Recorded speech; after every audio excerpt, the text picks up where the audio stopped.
And at this time, I'd like to acknowledge that we meet on the traditional land of Treaty 6 territory in the Métis homeland, and acknowledge the diverse Indigenous peoples whose ancestors' footsteps have marked this territory for centuries, such as Cree, Dene, Saulteaux, Blackfoot, Nakota Iska, as well as Métis and Inuit, and now settlers from the world. Next, I will go with a roll call of committee members. Councillor Morgan. Morning. Councillor Principe. Good morning. Good morning. Councillor Rutherford. Good morning. Good morning. And in the room with us today is Councillor Clark. Good morning. Good morning. Councillor Tang. Morning. Good morning. And I'm just going to take a quick peek to see if anybody else is online. Councillor Stevenson. Good morning. Good morning. And Councillor Parmar. Good morning. Good morning. All right, declaration of pecuniary and conflict of interest. So before we consider today's agenda, I will ask all members of council present if they have any pecuniary or conflicts of interest to declare regarding any of the items to be discussed. A pecuniary interest exists when an item could monetarily affect a member of council, their employer, or family member. A conflict of interest exists when an item could affect a private interest of a member of council, their employer, or family member. Do any members of council have a pecuniary or conflict of interest to declare? Hearing no declared pecuniary or conflicts of interest, we will move to adoption of the agenda. I can move that if you like. Thank you very much, Councillor Morgan. And move that the June 29th, 2026 Community and Public Services Committee meeting agenda be adopted. Thank you. Any questions, concerns? Please vote.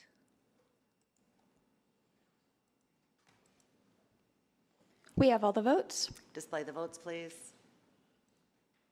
And that is carried. Next, I'll take a motion for adoption of the agenda. Councillor Morgan? I just did that one. Oh, sorry. Yeah. I'm sorry. Approval of the minutes. I can do that one though. Okay, go for it. I motion that the June 8th, 2026 Community and Public Services Committee meeting minutes be approved. Thank you. Any errors, omissions? Please vote.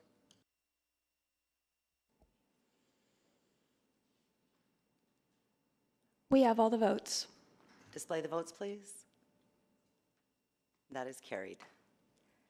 I don't believe we have any council protocol items for today. So we'll move on to select items for debate. Please sign up.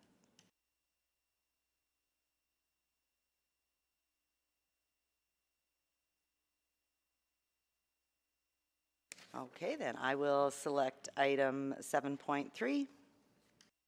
And Councillor Rutherford.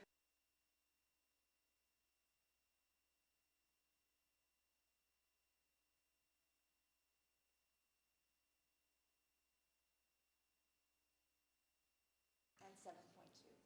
Thank you very much. Councillor Morgan. Councilor Rutherford just took mine. Sorry, no, you can take 7.2. That's okay, you can have it. No. Okay, well, I'll take 7.2 then. Point of privilege. Yes, Councillor Principe? Sorry, I couldn't hear online what was selected. Okay, so I selected 7.3, Councillor Rutherford, 5.1, 5.3, 7.1, 7.2, and just waiting to see if anybody wants to select 7.4.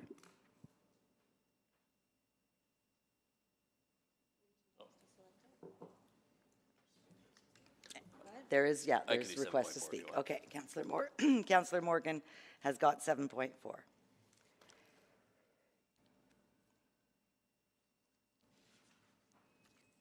Okay, yeah, we'll go with that. Okay, seeing no others on the board, we'll now vote on reports not selected for debate. Please vote.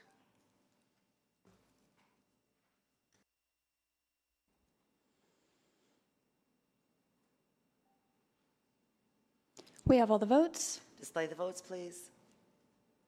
That is carried. We do have some requests to speak. Councillor Morgan? Yeah, I can move that. Let's pull it up here.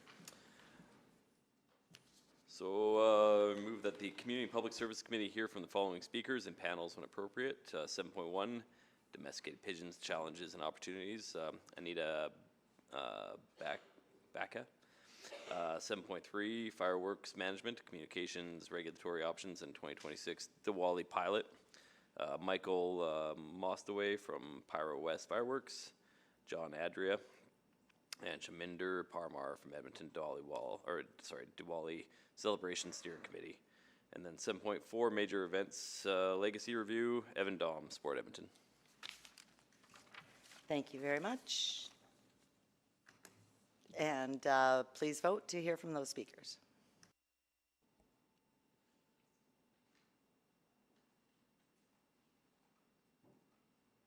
We have all the votes. Display the votes, please. That is carried. We have no specific times on the agenda, no councillor inquiries that I'm aware of. No other reports to be dealt with at a different meeting, except for those with the revised due dates. Request to reschedule reports with the revised due dates. Unfinished business, none. I guess, clerk, can you go through and tell us what we have approved today? Yes, thank you, Chair Wright. So this morning, Community and Public Services Committee has approved the revised due dates of the following: 5.2, minor sport rental subsidy options with a revised due date of September 25th, 2026, and item 5.4, transition strategy for homelessness related services, additional information with a revised due date to be determined. Okay, thank you very much. So I guess we're going to move now to 5.1, the Leisure Access Pass Program. Yep. And Mr. Jevney is coming up here, it looks like.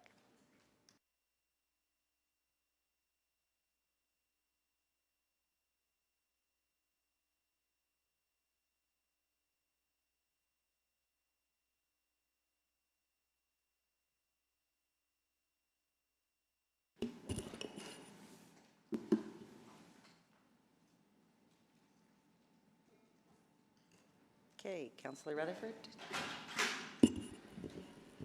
Yeah, I guess just on 5.1, when I read the report that's attached as sort of the rationale for why we're rescheduling this, it says requires more time to ensure that recommendations provided align with the recent corporate user fee policy work. And I wanted to just understand that a bit more. Sure, Council, we have a number of reports coming back. One, the corporate user fee policy, the changes to minor sport rental rates, which are governed by the current recreation user fee policy, the changes to the leisure access program, which could changes the user fees. So we're trying to bring those all to the committee on the same date, rather than having council deal with them at different times. So trying to get a little more comprehensive look at fees and charges and what the new policy implications might be. So the work's progressing. We've done the research. We're on track for that date. It's just a matter of trying to bring them in an order that, from our opinion, makes more sense to council. Okay, and I'm guessing, so then we can expect to see all of those reports. I see September 25th on the sports rental subsidies as well. So we're expecting to see all of those, including the corporate user fee policy report, all come to the same meeting. Same meeting. I'm trying to figure out the sequence to do those. Obviously, agenda review committee will look at that, but trying to figure out the order to present them to committee so that it could be most helpful. Okay, and do we anticipate out of those meetings, I'm guessing there will be implications for budget, correct? Yeah, we'll bring back the extra 27 to 30 user fees as part of the budget, and those conversations will obviously impact what comes forward. It will inform it, okay, but it gives you enough time. Yeah, we're working on them now, and we'll adapt to whatever direction we get on the 25th. Okay. Has there been any? Will you also include in this conversation on the leisure access pass any impacts of how ADAP might be considered in this, the changes to the AISH program? Yeah, we'll certainly include that. I think we've sent some information, or are sending some information to council on the immediate impacts. That'll be part of the review. I think there were a couple other motions along the way looking at post-secondary students as well as sort of regional implications and the sliding scale. So we're trying to get, again, all those motions into one comprehensive review. Okay, perfect. Thank you. That answers my questions. Yeah, and in regards to the transition from H to ADAP and that, I guess, what will be the impact on July 1st for those wanting to apply for the Leisure Access Pass? Yeah, I don't have all the details with me, Councillor, but we won't be changing any current recipients, but the application form will change, the eligibility will change on July 1st, so there will be impacts for folks who are looking to come into the program. And there is more information coming to Council on the details that I don't have with me this morning. Okay, so if anybody's interested, if they still have their June, I guess, card from the government for H, they can still apply for the Leisure Access Pass under current conditions? Yeah, that's correct. And we just sent a memo this morning, in fact. And I haven't had a chance to read through the whole thing, but thank you very much. Of Okay. course. Awesome. Okay, that's all I have. Thank you very much. So we'll move on to 5.3, Councillor Rutherford. Could we perhaps vote on the Oh, revised due date? We perhaps should, yes. Thank you very much. Let's vote on that new due date. Yeah, I'm happy to move the recommendation for item 5.1. Okay, any questions? No, please vote.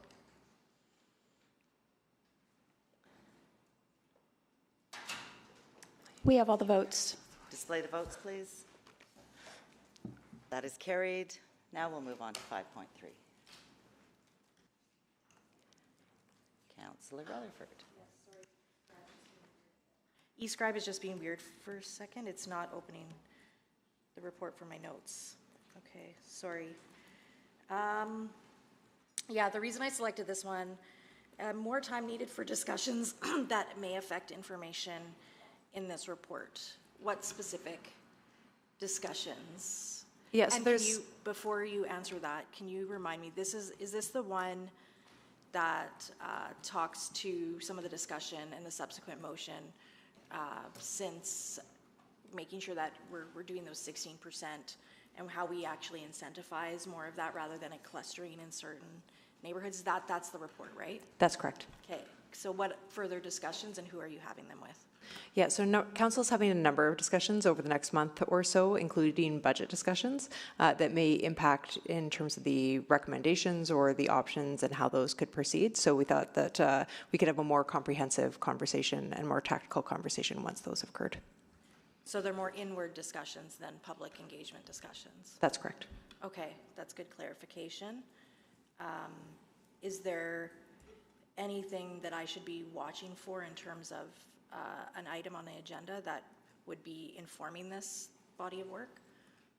And if you can't answer that in public, then just please let me know if it's a private report that I should be aware of. I think it'll be clear to you when you're having those conversations. Sounds good. Okay, I think that's it then. So I'll also move the recommendation in that report. And any questions? No, please vote.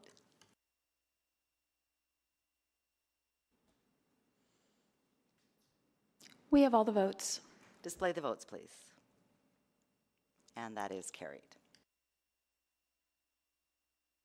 Okay, no unfinished business. Public reports. I think what I'll do is I'll start off with sort of expectations of the public speakers that will be speaking to these reports. For each item, administration may provide opening remarks or a presentation, and members of the public approved to speak will then be invited to make their presentations. Speakers will be heard in panels, and each speaker will have 5 minutes to present. The clerk will run the official timer in the meeting room, and it will be displayed in the virtual meeting. The light will be green for the first 4 minutes, turn yellow when there is 1 minute remaining, and flash red when 5 minutes are up.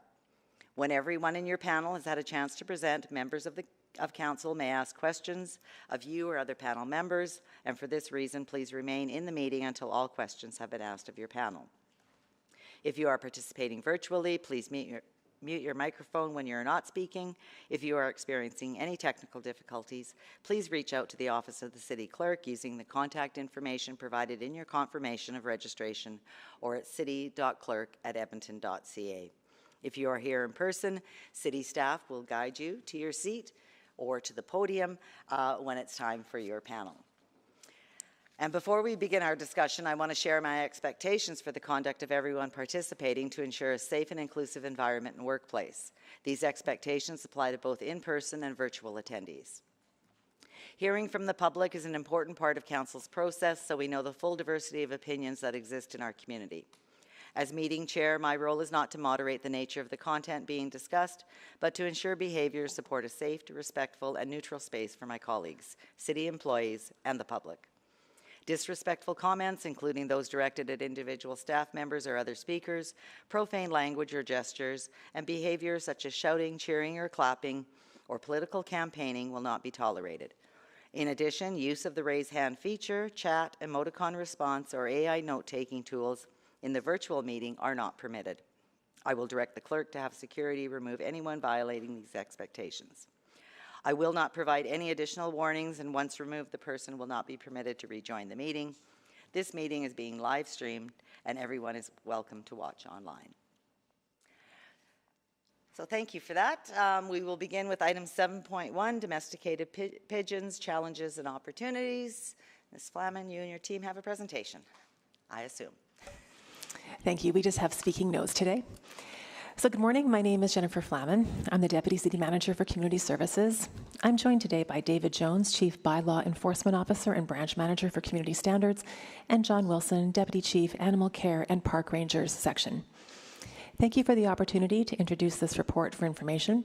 In response to Council's August 19, 2025 motion, this report reviews the business licensing, zoning, and animal care and control bylaws regarding pigeon regulations, highlighting challenges, opportunities, and recommended amendments. Administration reviewed the intersection of relevant bylaws and confirmed that pigeon owners comply with coop regulations and, coop regulations and flock limits. Engagement and analysis found that the majority of adjacent property owners had no pigeon-related concerns, and current business and zoning regulations already have the tools to address and resolve potential issues before they become nuisances. A pigeon license only grants permission to keep pigeons as pets within Edmonton and does not authorize selling and other business activities. To improve traceability and responsible ownership, Community Standards will introduce new license conditions in January 2027, requiring mandatory bird identification bans and association membership. These changes do not require bylaw amendments, and the timeline allows for public communication and support from interested parties. We'd be happy to respond to any questions you may have. Thank you. Thank you very much, Ms. Flaman. And we have public speaker Anita Bashaw. Oh, okay, there's no N there. Okay, and in person? Anita? Are you online?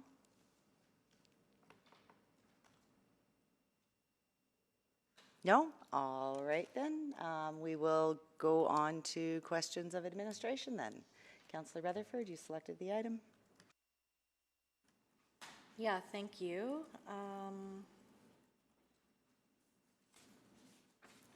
So I appreciate the work done on this report, including the broader public engagement.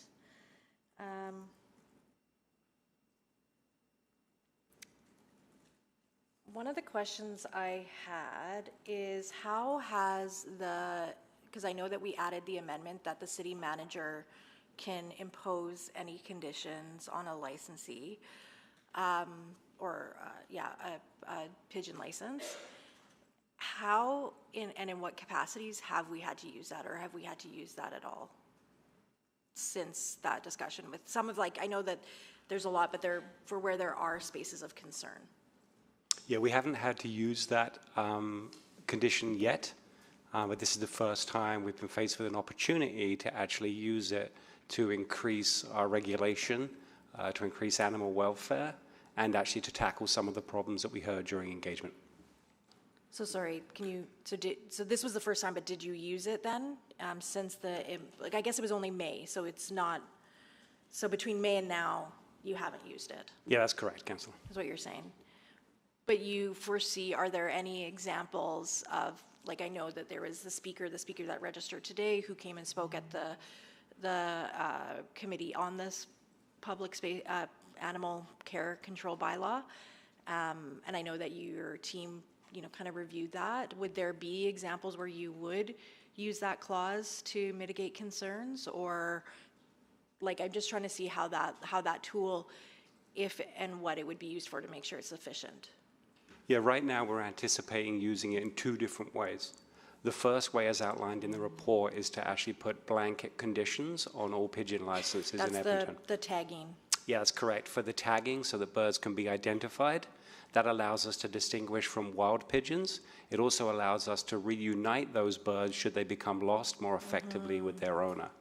The second one that we're going to put on in a blanket fashion is that it will become mandatory for pigeon owners to have membership in one of the associations within the Edmonton area. That will help ensure they have access to best practices in animal welfare and will overall improve their care for their flock. No, I think those are really strong levers and conditions to impose on these, while understanding that, like, there is a lot of good, like, from the results, like, a lot of people don't have concerns to the pigeons that they're adjacent to, but when there is a problem, it does seem to be a big problem. So I think those are really smart ways to improve the situation.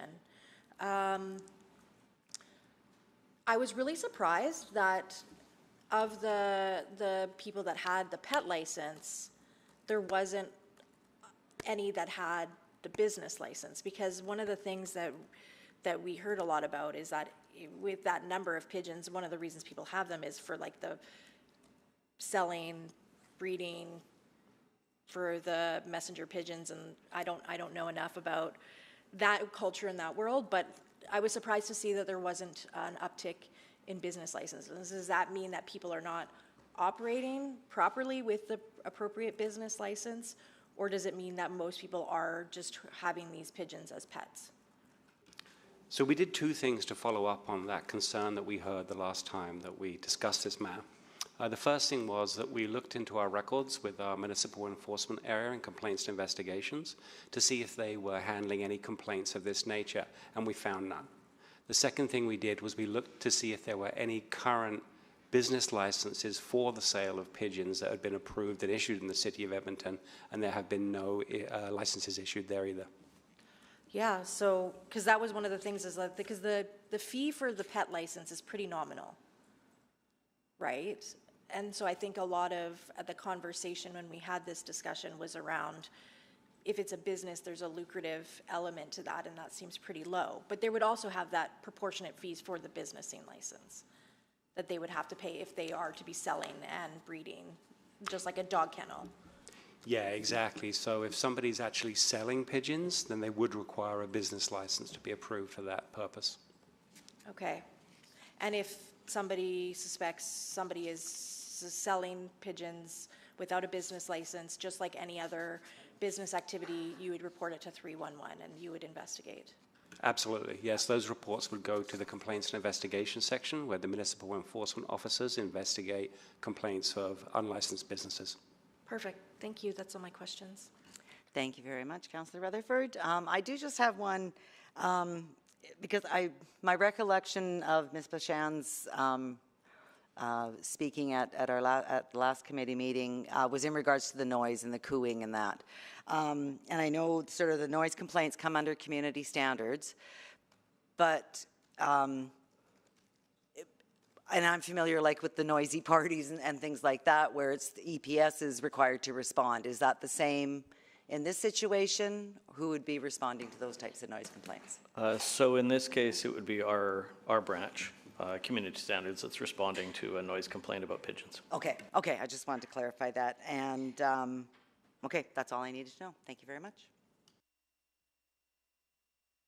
And seeing no other questions, and there's no actions to move on this report, we'll consider that completed, and we will go on to our next item, 7.2, which is the additional provisions for regulating amplification in public spaces. Do we need a change up of? Looks like we do.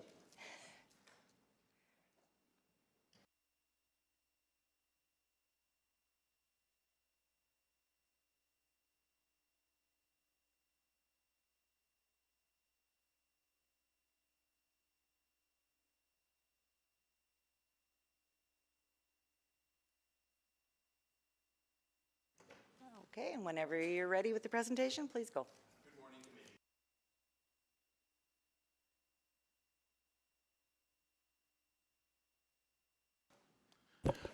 I'm sorry.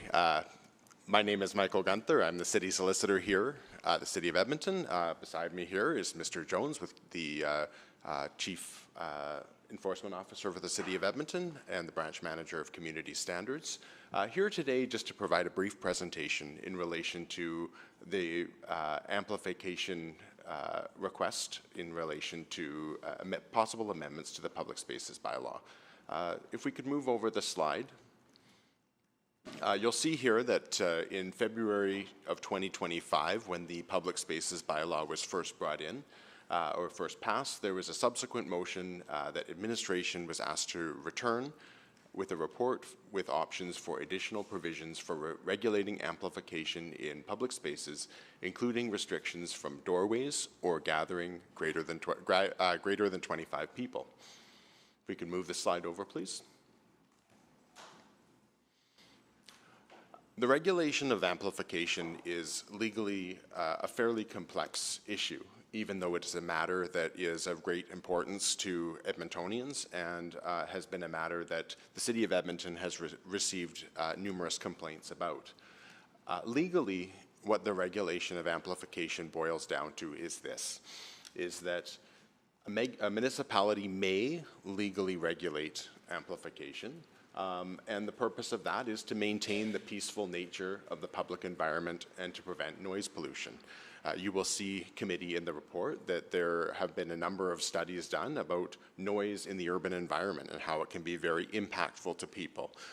When amplification takes place in a public space, it can have the impact of monopolizing that space. If one person is using that space and amplifying the noise beyond what a normal human voice could share, they have effectively taken the use of that space, and if someone is uncomfortable being there or simply the noise is so loud that it's not possible, conversations or other public business cannot take place in that space. All of this to say, we also in Canada have the Charter of Rights and Freedoms, and one of the most important provisions, of course, in the Charter is the right to free, or the freedom of expression.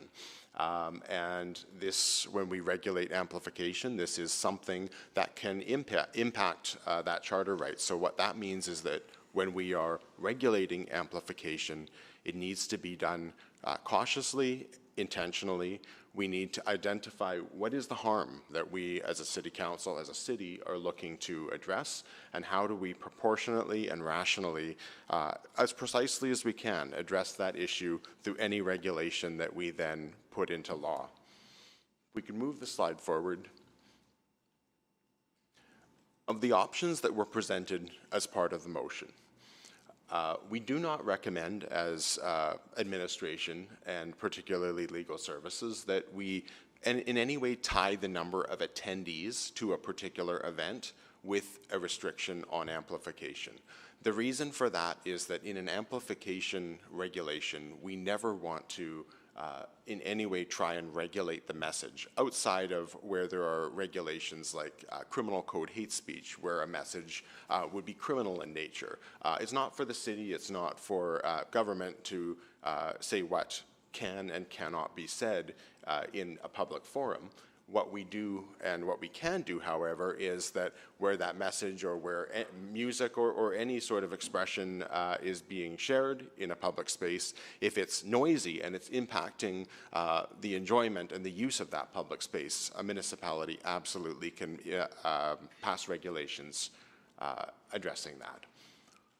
So for those reasons, we don't want to, or don't recommend passing regulations or considering regulations where we could unintentionally direct content. And the reason that this particular style of regulation could do that is because what effectively is being said is that if a certain number of people are willing to attend and hear a message, then that message becomes an acceptable message. So that is not recommended. We don't want to, whether intentionally or unintentionally, in any way tie to content.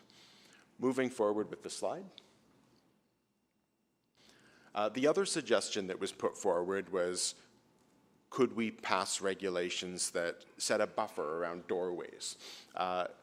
In that, that is one option that is permissible if what we are hearing and complaints are that folks are having trouble accessing doorways because of physically being impeded, or because amplification is so loud that it's uncomfortable for folks to come in through a doorway.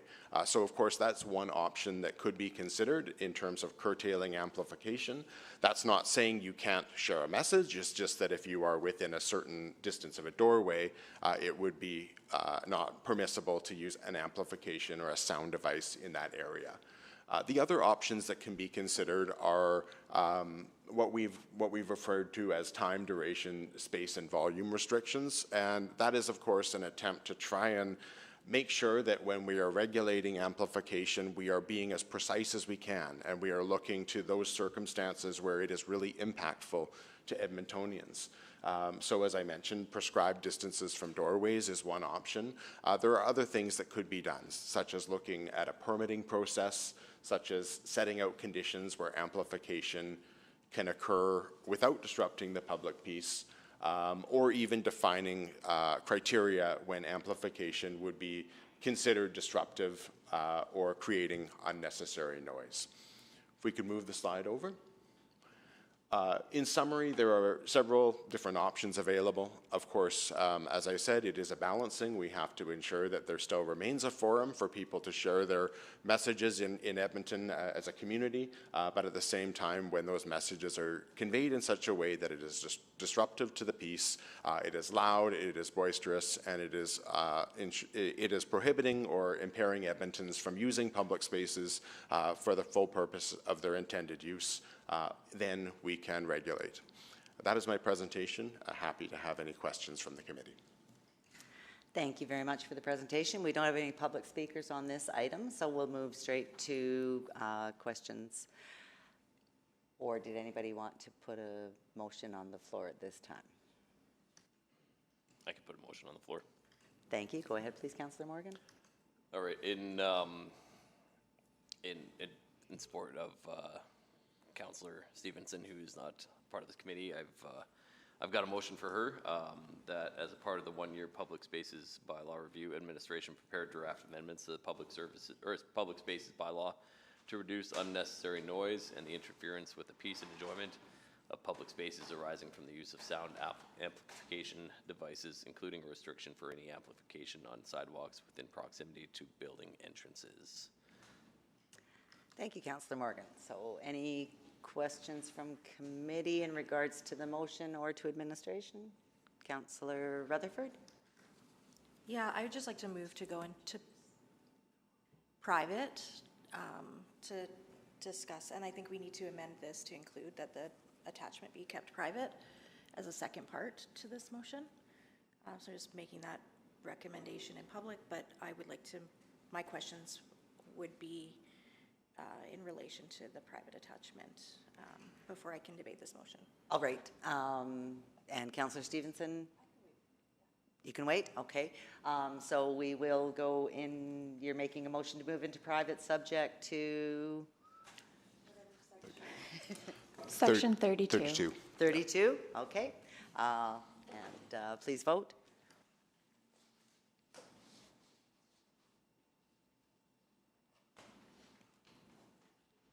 We have all the votes. Display the vote, please. That is carried. We will move into private.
We will go get the doors open right now.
Okay, so we are back in public with the motion on the floor. I understand Councillor Morgan may be withdrawing that motion. Yeah, with the consent of the Assembly, I'll withdraw the motion as it stands there. Okay, not seeing any objections to that. And then Councillor Principe, I believe, has, oh, Councillor Rutherford, did you have questions before we move on? No. I would only have questions on the motion on the floor. Okay, so Councillor Principe, did you want to state your motion? I'd be happy to pass it over to Councillor Rutherford as she selected this item, if she would like to make the motion. Okay, Councillor Rutherford, are you willing to make that motion?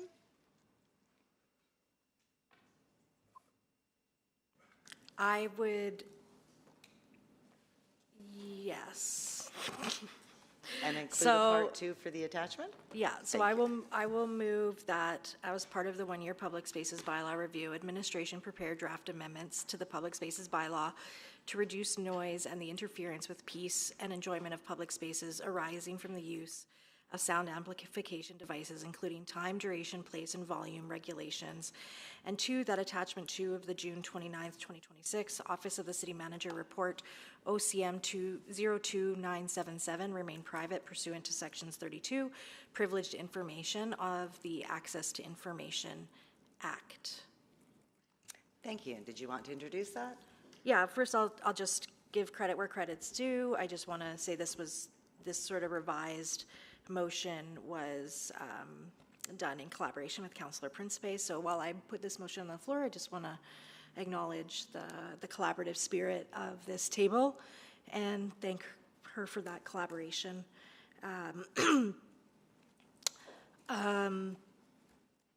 Yeah, I'll leave it there. And did you have any questions on the motion?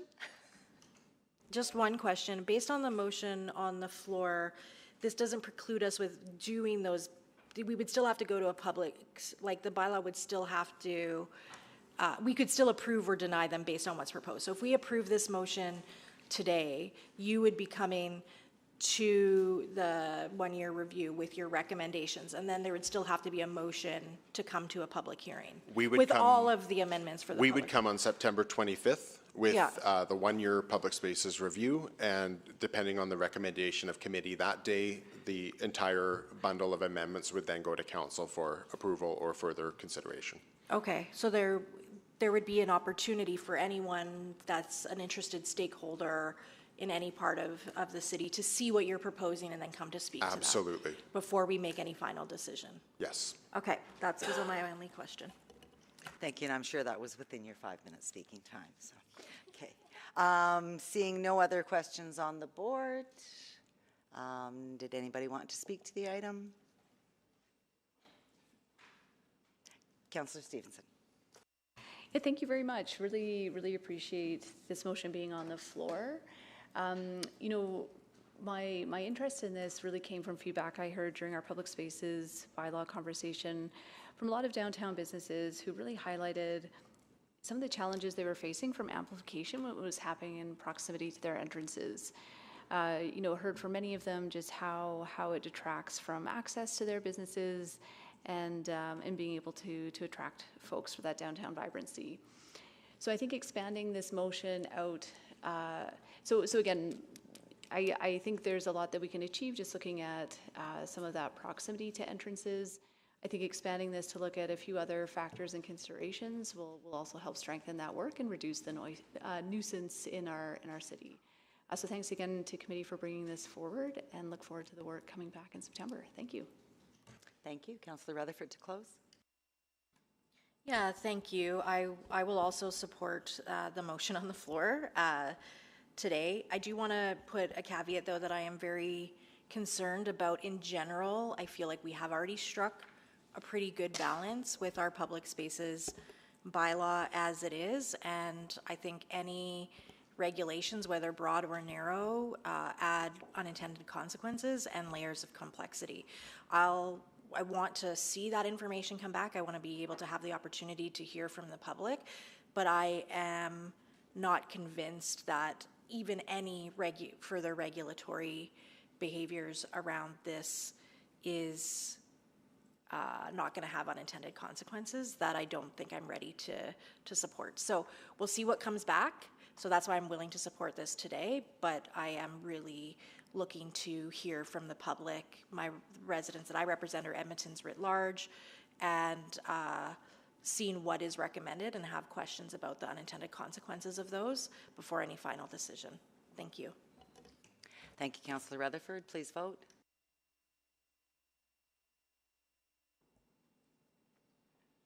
We have all the votes. Display the votes, please. And that is carried. Thank you very much for your presentation and time. And now we will move on to item 7.3, fireworks management. Are you sticking around for fireworks, Michael? I suppose I will, Councillor.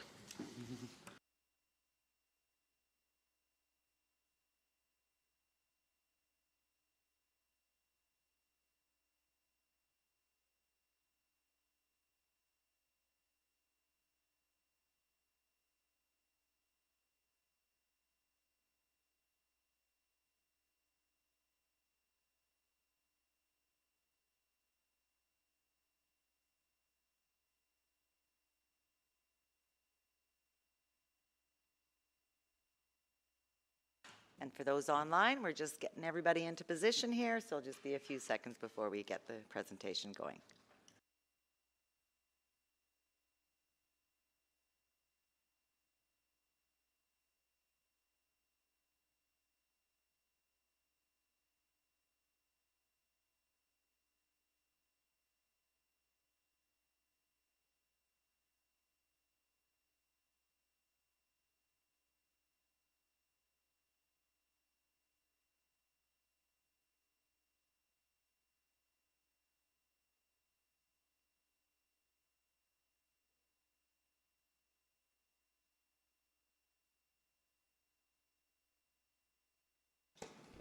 And whenever you're ready to go, please go ahead.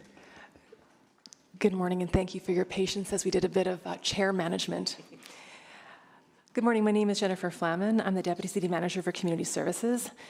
We are here to report on two parts of Council's motion, specifically recommendations for improving proactive communications and options for piloting a community Diwali fireworks show. We'll be returning in the fall to report on the third part of the Council motion, which deals with regulatory and enforcement options regarding fireworks. We have a number of folks around the organization ready to answer any questions, and right now I'll turn it over presentation to the team, starting with Latif. Thank you, Jen. My name's Latif Gina, and I'm the Senior Executive Advisor for Anti-Racism and Intersectionality. Fireworks are a deeply meaningful way for many Edmontonians to celebrate their celebrations and major cultural events. Because they are a controlled activity with inherent safety and environmental risks, the city requires professional oversight and permits under Bylaw 20700. We are seeking to better support residents in celebrating their heritage safely through proactive, multilingual communication, and explore managed community-led event pathways. To better understand today's options, it is important to appreciate the cultural significance of Diwali and its connection to the fireworks question we are discussing. Diwali represents the spiritual victory of light over darkness and good over evil. Known as the Festival of Lights, Diwali is a deeply meaningful time for many members of the Edmonton community. It is observed by Hindus, Sikhs, Jains, some Buddhists, and is celebrated by the people amongst whom they live. Diwali is a key moment of intercultural connection and belonging. Over a 5-day celebration, families and communities come together to light traditional oil lamps, decorate their homes with intricate rangoli patterns, and share traditional sweets. For many, fireworks have traditionally been used during Diwali to signify the triumph of light. This can happen right at the household level using consumer items such as handheld sparklers, but also with some using firecrackers, ground fountains, and larger pyrotechnics in their yards or driveways. Our goal is to support residents in safely celebrating their heritage.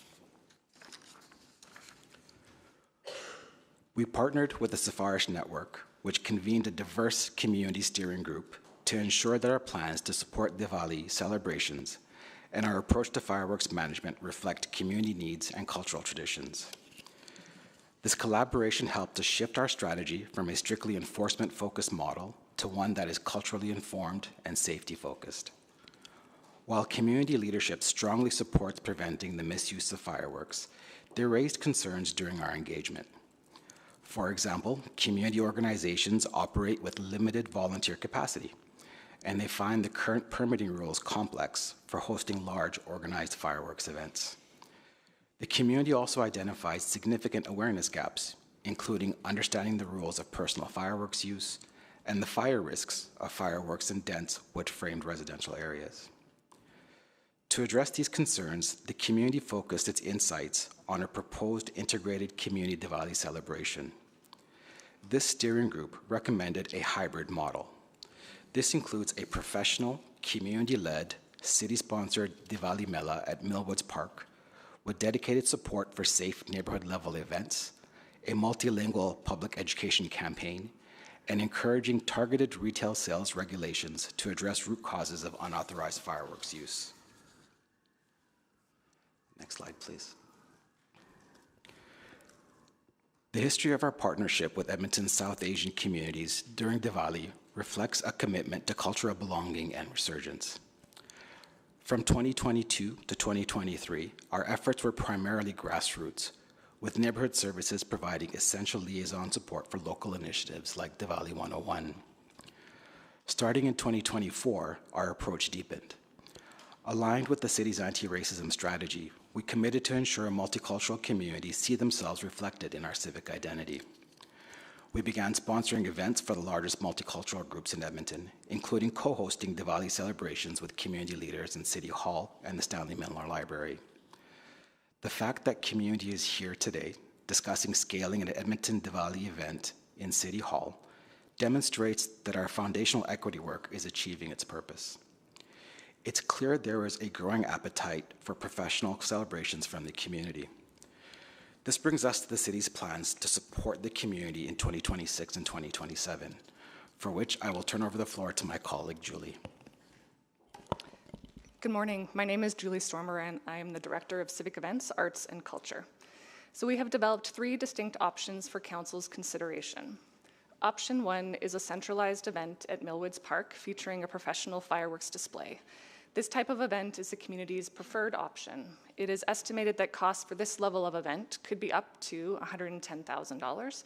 The anti-racism program area has committed $20,000 to the event, and the organizers were also just awarded a City of Edmonton Festivals and Events micro-grant of $9,000.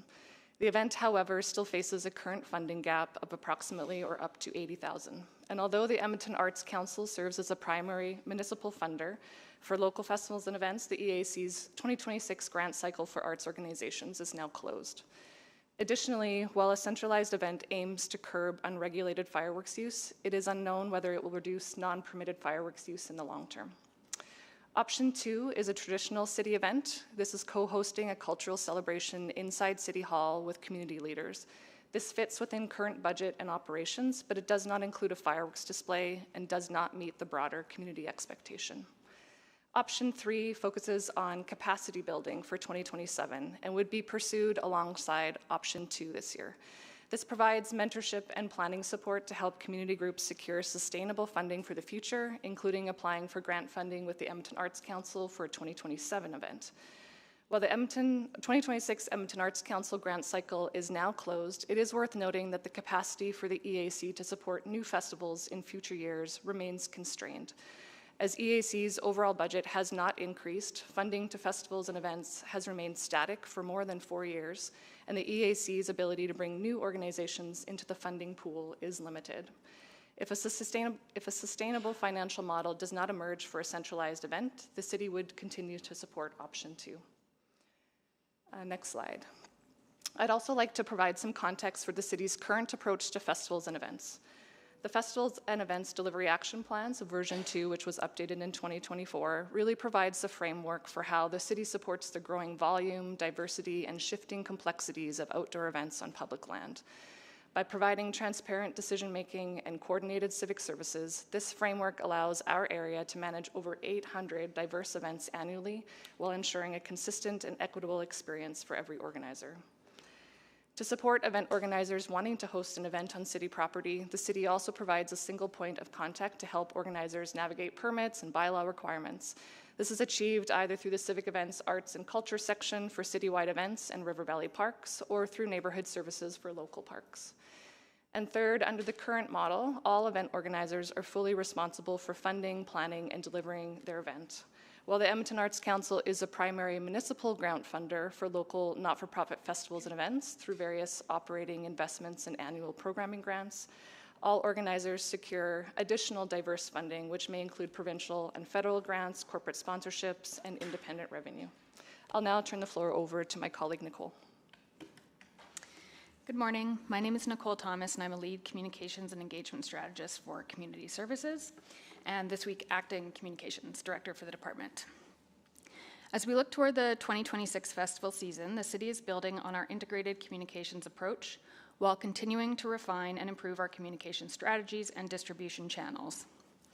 Engagement with the Safarish Network has helped us better understand the community and its needs. We will continue collaborating with the Safarish Network through a communications working group to ensure critical safety information that is both culturally inclusive and effective. This year, our communications approach will focus on shared responsibility for community safety, positive celebrations, encouraging attendance at professionally managed events, and enhancing message accessibility. Alongside the primary emphasis on safety, we are incorporating a Celebrate Together approach. This means expanding our messaging focus from what you can't do to include where and how you can celebrate safely. By highlighting permitted events, we offer a safe alternative to the illegal personal use of fireworks, while also offering clarity on city bylaws regarding fireworks. We are also enhancing how and when we deliver this information. Our Diwali outreach will begin up to 8 weeks before the festival to ensure that we are part of the conversation before residents have already made their plans or purchased supplies. Next slide, please. This slide outlines specific tactics we will use to ensure our messaging is seen, understood, and trusted. We are rounding out our communications with the addition of toolkits for communities where we see the most fireworks activity. We are also expanding our translations to ensure that road signs and digital ads are in the languages that resonate within the community. Safety information has more impact when it comes from a trusted voice, like a faith leader or local business owner. We will leverage these relationships to ensure that our messages provide clarity on bylaw rules, promote safe community celebrations, and reach the intended audience. Historical data will guide us on road sign and ad placement where there's a high potential of incidents. We're also reaching out to international students at post-secondary institutions who would typically be unaware of local bylaws, and to families through local grocery stores and religious centers. These efforts will help ensure that our safety standards are clear, accessible, and community supported.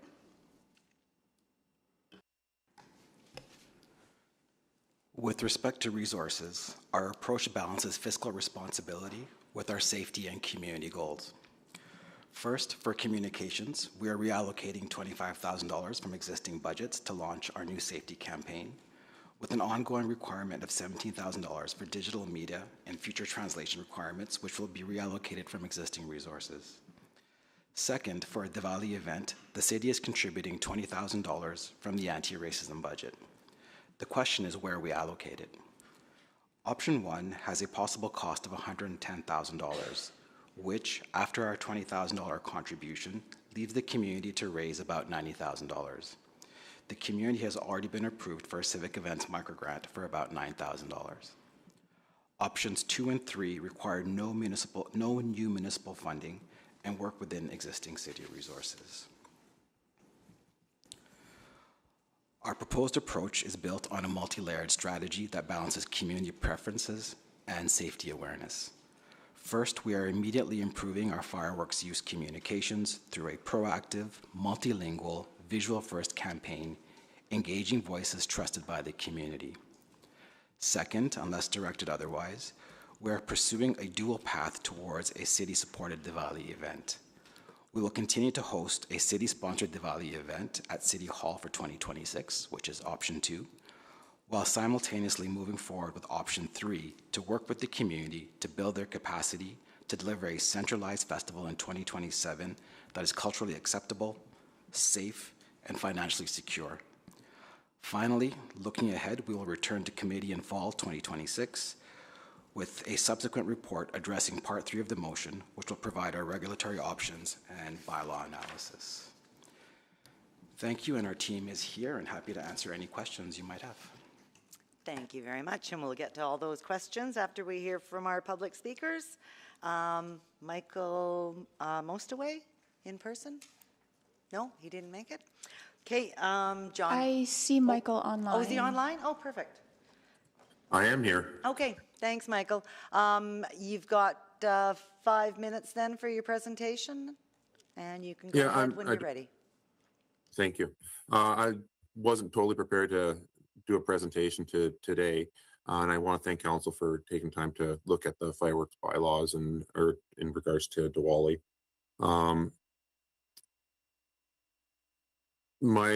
As a city, we've looked at different options into helping out with things like safe consumption sites and I don't understand why the city isn't finding ways to allow people to celebrate Diwali in their own capacity and the way that they want to. We allow for consumption of alcohol in some city parks, and I think that, in short, that I think we should look at other options to have safe Diwali fireworks in our community. And I didn't totally understand that this was mainly about a city-funded fireworks display for the Diwali community.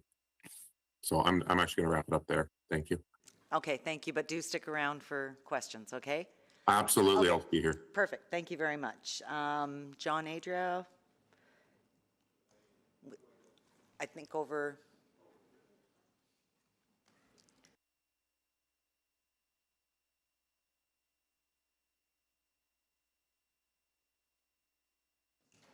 I think it's been about 3 or 4 years, hey, John? It's been 3 years, yes. I missed you all. So I'm John Adria, Uncle John's Fireworks. I've sold consumer fireworks, and we do shows across Alberta, Saskatchewan, Northwest Territories. We use consumer fireworks, so I'm a consumer fireworks expert. And first thing, you need to know they're not polluting. You're not allowed to use polluting chemicals in them. Anyway, I should tell you, the first thing I want to tell you is we had decades of safe use of consumer fireworks with no complaints. When I came in 2019 to this room, there was not a single councillor who had complaints from the community, okay? And so what I'm trying to get at is if we went back to that model, you could solve all your problems for free. Plus, a lot of people will be using fireworks in the way they always have. Next slide, please. Okay, so like, if you will, when all of this was going on in 2019, that year, Calgary, as usual, had fires and accidents with consumer fireworks. Edmonton didn't have any, okay? This all started after we changed the regulations and took away the ability of these communities to use consumer fireworks. And at the same time, Saskatoon has always followed the model we did, actually even a more loose model than we did, than Edmonton has, and they still don't have fires and accidents. So if you will, they allow people to use consumer fireworks with no permits at all on private property on Diwali, okay? And they have no problems, and the public accepts that. In fact, Saskatoon Council added Diwali as a day to use fireworks in 2023. They had the same experience as us, decades of safe, accepted use, widely accepted by the public. Next slide, please. Okay, so yeah, there we go, my slide. So we had 25 years of public, of community shows, and that was the Edmonton model. Those shows were done by these responsible adults in the community, not professionals, okay? And they kept their community safe, 0 incidents all the time. And I did a FOIP request. So in the 8 years up to 2019, there was 4 fireworks-related incidents recorded by Edmonton Fire, 4 in 8 years. Now we get dozens, okay? And then I put in the joke there, you know, Councillor Scott McKean, always a joker. There was only one complaint he had, and it was the guy who also complained about rain. Nobody was complaining about fireworks. Next slide, please. Yeah, so on and on. So it didn't work out what we, you know, I thought personally, when I was talking to council in 2019, I had no idea we would have the same disaster as Calgary 6 years later. Okay, it's a disaster now. And when a house burns, I closed my store after that because it was so shocking. I mean, people could have died. And Calgary always had that experience, and now we're having it too. The other thing is we have lost the majority of community shows, okay? These communities would spend about $500 each, the people who celebrated Diwali, and all of but one of them is gone now. Next slide, please. Yeah, so in 2019, we were all told that nothing actually was going to change. It would be the same regulations, community shows would continue. So at that time, Mayor Iverson, remember him? He turned to the people, they came to City Council. The Diwali communities have come here a number of times, I hope you guys know. And to them he said, we're going to get you your shows back. And people, at that time, you could use fountains in your backyard with no permit. I can't even do that anymore, okay? And I'm a professional. Anyway, and it didn't work out at all, okay? In fact, all the Diwali stuff was ended and all these accents we have now. Next slide, please. So anyway, in March 2021, CPSC, after hearing from us multiple times, said, hey, we should tell the administration to make it easier to get permits. That never happened. It just, I don't know, it just died, whatever. And so here's my suggestions. Again, allow communities do fireworks themselves. Let those Edmonton Diwali communities again use consumer fireworks themselves. So when I opened 20 years ago, it was an old Edmonton tradition for people to use consumer fireworks at the temple. It was an Edmonton tradition. I don't know what goes on in India. It was really nice hearing about how this gentleman explained Diwali right now. I don't know about that, but I do know that this was something that went on. They'd go there, they'd shoot the fireworks, and nobody was complaining about it. Next slide, please. So in Saskatoon, 6 days where you can use fireworks without permits, they have zero problems. So if you will, it's kind of the anomaly of prohibition is really killing us. Next slide, please. Okay, so why is that happening? I got some ideas, and here's some I'm willing to put in writing. Safe locations are abandoned. Those big temple parking lots, they're all paved. There's a whole bunch of people there. Let's say something did go wrong. There's a whole bunch of people to see there and put the fire out. So that's like at that house fire, the house didn't burn for an hour later probably. The family was already asleep. Okay, so it took a long time for that small fire to turn into melting the vinyl siding turns into a major house fire. So if there is a fire, people are there and put it out. There's never been one reported, but that's what would have happened. So I'm suggesting this furtive behavior is what is causing fires that go to control. Am I running out of time? I see the red light on. Yeah. Is there not one on that table there for you to see? Okay. Sorry about that. No, that's okay. I'm sure some of us will have questions for you, John, and maybe have you finish the rest of your presentation. No, that was it, I think. Thank you. Next, we have Shaminder Parmar from the Edmonton Diwali Celebration Steering Committee. And Shaminder, do you have a presentation or just speaking? I don't have a presentation, but I have some speaking notes. Okay, go for it. I may run into the same issue because I tend to be a little bit verbose, so I'll do my best here. Good morning, Chair and members of the committee. My name is Shaminder Singh Parmar, and I'm speaking on behalf of the Safarish Network and the Diwali Pilot Steering Committee. I'd first like to thank administration, city staff, Edmonton Fire Rescue Services, Community Standards, Edmonton Police Service, and council for inviting the community into this process. Over the past 6 months, community leaders from across Edmonton have worked alongside the city to discuss safety, education, and communications, and the future Diwali celebrations. Today, we'd like to reflect on what we've accomplished together and reaffirm our commitment to continuing that partnership. One thing we've repeatedly heard from the community is that everyone wants the same outcome. We want safer celebrations and more support for a mainstream holiday that many, including non-South Asians, can participate in. Throughout our discussions, we found strong agreement that enforcement alone isn't enough. Education, clear communication, and community leadership all have an important role to play. We also heard concerns that the actions of a small number of individuals have come to define an entire celebration. That helped shift our conversations from simply responding to fireworks towards creating a safer and more positive way to celebrate Diwali. One of the most encouraging outcomes is how much common ground we found with administration. So many of the recommendations developed through our steering committee are reflected in the report before you today, including multilingual communications, newcomer education, school partnerships, and stronger community outreach. So this report demonstrates that the community and the city is committed to building solutions together. Throughout our discussions, one principle kept coming up. The purpose of the proposed Diwali pilot celebration is to test whether providing a safe, centralized celebration can actually increase a compliance rate for safe usage of fireworks, particularly around residential neighborhoods. Many families use fireworks because they're looking for a way to celebrate Diwali.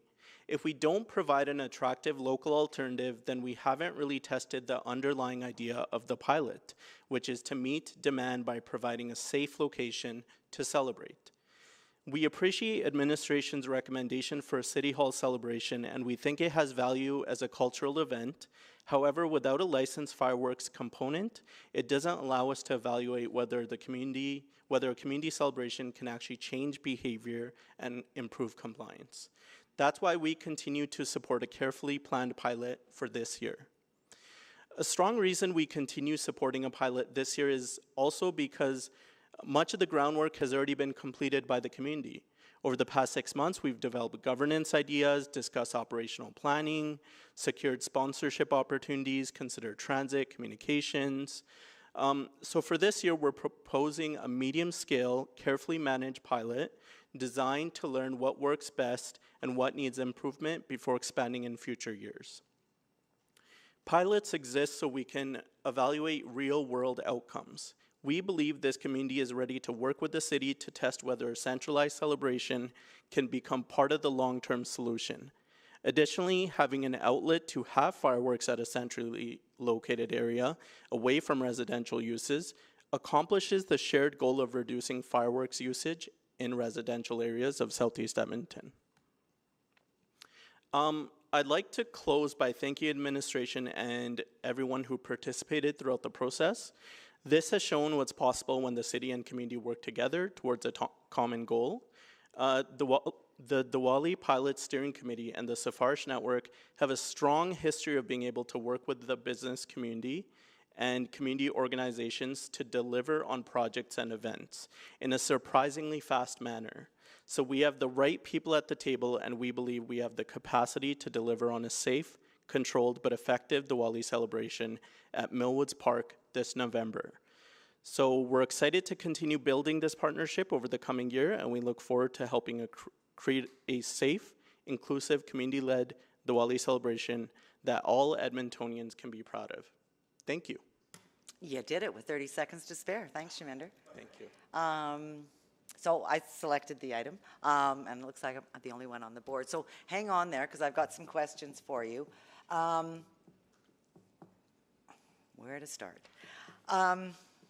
So you were the president of the Laurel Community League when the event was done in 2022.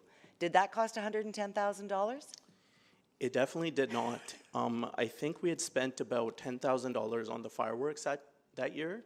And when those fireworks started, I instantly realized it was probably too much at the time. So it was a spectacular display. The community loved it. But because the scope of it was so large, we did have a few complaints from neighboring residents. But the feedback we received was overwhelmingly positive from the community. So my recommendation to the league after I left was that we can do an even more scaled down version of fireworks, and it would suffice. Yeah, I think Southwood does, and actually, are you aware, because I want to stick to questions, are you aware that Southwood does a New Year's Eve fireworks display for around $7,500? Yes. Okay, okay.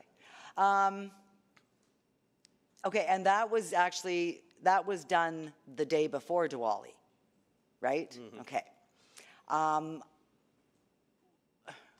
Were fireworks still set off on Diwali the next day in the community?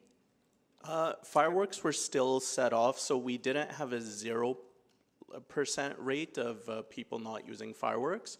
But anecdotally speaking, we saw way less complaints come into our community league that year. And overall, we saw less fireworks go off above homes. Okay. So, and one of the reasons for that is because we had the event in a walkable, accessible area in Laurel, where a lot of pedestrians were able to access. Which is now the site of the Catholic school. Exactly. Okay. Yes. So we can't use that again. Okay, so what sort of stats do you have? Because I think in the report it said something about a 70% reduction. Yeah, I'd have to defer to the report. I don't have those numbers in front of me right now, but there is considerable evidence, whether that's from our conversations with the community and businesses and even just door knocking around the community, that whenever we do have localized events, that people find less need to use fireworks at their homes. So the working group didn't bother to get stats through 311 or 911 or anything like that? Actually, one of the things that we really tried to emphasize was a data-driven approach. So we actually had Edmonton Police Service on our committee, and they were able to provide some of those stats. I don't have those stats with me right now. Okay, because I'll tell you my stats and data. So I don't know, maybe this is something, this is what I received back from the then fire chief, Joe Zatilny, in November, at the end of October 2022. And I don't know if this, I'm just going to let you know and tell me if this compares to what you heard from EPS, but he stated that overall the city collected roughly 40 complaints through 311, 16 calls for service through 911, and 9 emails directly to fire prevention. Is that similar to what you heard from EPS? I'd have to go back into the report and really look into that, but one of the things that we also have to understand is that was the first year that we had that celebration in the Laurel community. Okay. So it's possible that some of those complaints were from residents who were not sure. No, this wasn't in reference to the fireworks that you put on in Laurel. Oh. This was actually on Diwali from just people setting them off. So I was just wondering what kind of stats you'd gotten. And then you also did a presentation for a Diwali 101 presentation with the Meadows Community League. Yes. And that was in 23? I typically do that every year. Okay. Yeah. Okay, and what sort of attendance numbers do you have for that? So at the actual event, we typically have about anywhere between 20 to 40 people attend. But what I've seen recently is there's been an uptick in teachers showing their students the presentation. So the link, typically it's recorded, and that link is shared amongst Facebook, Instagram. Teachers and community leagues use that link to My time is up, so I have to monitor myself. Councillor Tang? Yeah, great, thank you. I think a lot of my questions will be for you, Shaminder, as well. Okay, back to the Laurel. How difficult was it for the community to access permitting and the regulation, to follow the regulations and stuff? Yeah. So one of the things with that is we're incredibly privileged to have access to league resources such as a neighborhood resource coordinator. And having our NRC available to take care of the permitting process and guide us along the way really made all the difference for us. So had we not had that, that person with us, I think we may have run into roadblocks or hiccups here and there. Sure, yeah. Anyone who has access to that city resource, it's a blessing for Yeah. sure. And that resource is available to community leagues across the city and many community groups as well. So, I mean, I did see that as a barrier, I think, in the administration presentation and also in one of the speaker presentation. But I think, you know, just hearing about your experience, you do need that liaison. But that liaison is available to help overcome some of those barriers. Absolutely. As long as people are aware of it, then I'm incredibly privileged because I work in a senior role in government, so I kind of know about these things. Yes. But not everyone has that same privilege. So as long as people and community organizations know about that resource, then it's incredibly helpful. Yeah. I think in the report it mentions that, I think in discussion with the steering group, the community leadership, it could serve as a liaison with the city in education and communication. I was wondering, can you elaborate on how steering group members saw yourselves doing that? Sorry, can you repeat that question? So community leadership is as a liaison with the city in education and communication. How do community leaders, like the ones who served on the steering committee, see yourselves doing that role? Yeah, a lot of it is leveraging our existing skills and the things we do already, which is make our rounds on South Asian media, in our speeches, you know, at the Sikh Gurdwaras, the Hindu mandars. I think just being out there and just altering our message a little bit and making sure that it's unified, I think we can accomplish a lot because we do that work anyways year round for lots of different projects and events, and we would just refocus it to ensure that we're talking about safety, proper fireworks usage, and the Diwali pilot event. So some of that central messaging could perhaps come from either the steering committee in collaboration with the city, but all hands on deck kind of is what I'm hearing. Absolutely, yeah. Sorry, just for the Laurel one, did you do it every year for a few years? We only did it that 1 year. Okay, so you can speak to trends and stuff like that over the. Exactly. Yeah, So okay, so that's okay. I would hesitate to use it as a baseline because we didn't have access to the same Yeah. educational resources for the community at the time. And I imagine as a group, Brampton came up in some of your discussion. Yes. Because that there is a precedence there where they have now done few of these centralized fireworks event during this particular time for a few years now. What was the discussion like with that? Did, you know, and I'm happy to direct this to administration too, but like, did Brampton demonstrate tangible decrease in complaints because of, you know, the centralized event? I don't have those figures with me right now, but from our discussion in regards to Brampton, there were pros and cons. There were some learnings. There are some things that that event still needs to improve on. So I think what our group was focused on was developing an Edmonton model. So something that's a bit of a hybrid approach using learnings from Brampton, Surrey, Vancouver, lots of different municipalities. And I think that's something that we really want to do is something that is Edmonton focused and takes into account Edmonton as a unique city. Yeah. I want to talk about the options that your group is recommending in terms of a medium scaled, so not the, I'm guessing not the $110,000 option, because that one, the baseline for comparison is for a full day festival that's, you know, very heavily resourced. And I'm like, is that what we're going for? I think we're going for smaller than that. That $110,000 figure, it was something that we came up with very early on in the process. But as we learn and connect with more groups who have done festivals and events, we're starting to kind of learn a little bit more about what the costs are. So you know what? I'll come back and finish Sure. up that question with you. Thank you. Absolutely. Thank you, Councillor Tang. Me next. Okay, so the location that you're looking at, what data did you use to determine that that would be a good location? Yeah, so one of the things that we looked at was accessibility and ensuring that we're able to disperse traffic in an appropriate way.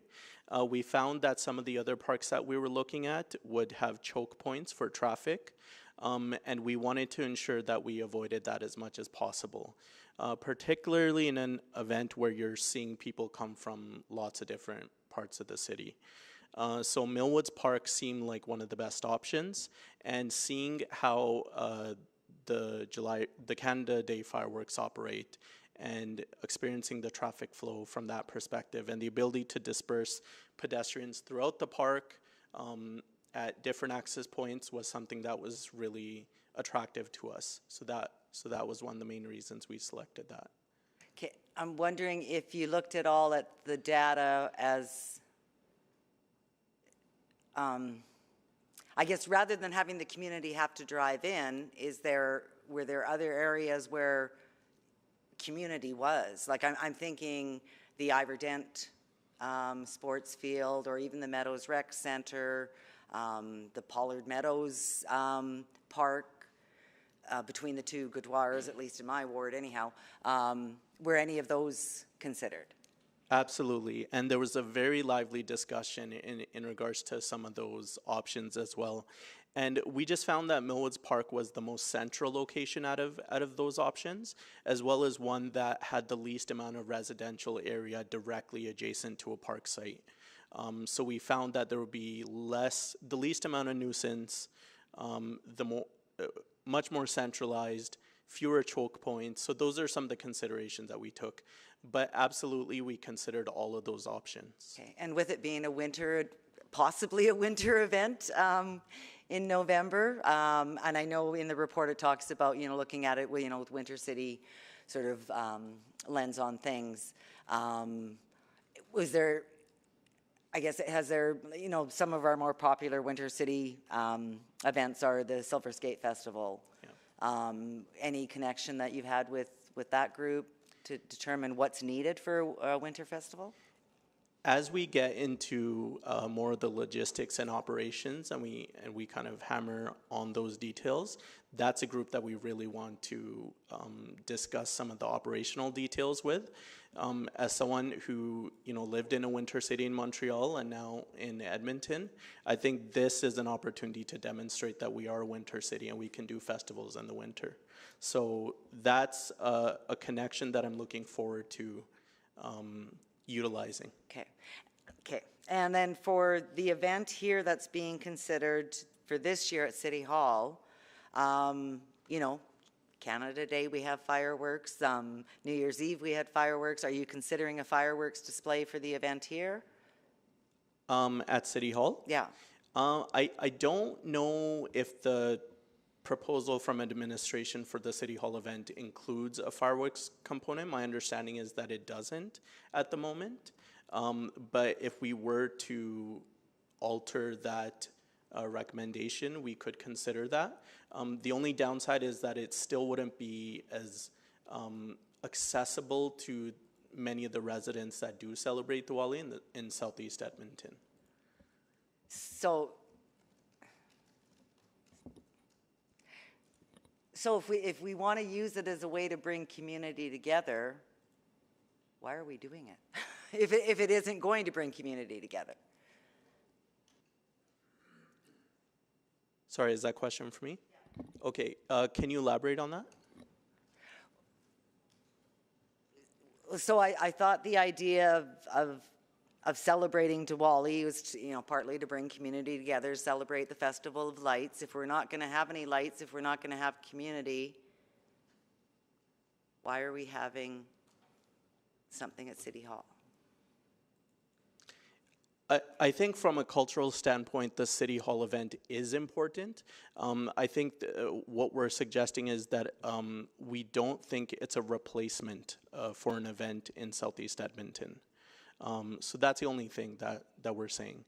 An event at City Hall definitely has a tremendous value, but just not as a complete replacement for a Southeast Because it's event. just an invite-only event for community leaders, right? Exactly. Yeah. And speaking, as a person of color, seeing an event be mainstream, celebrated at City Hall in a mainstream fashion, looking at that, seeing a stream of something like that gives tremendous pride to someone from the South Asian culture.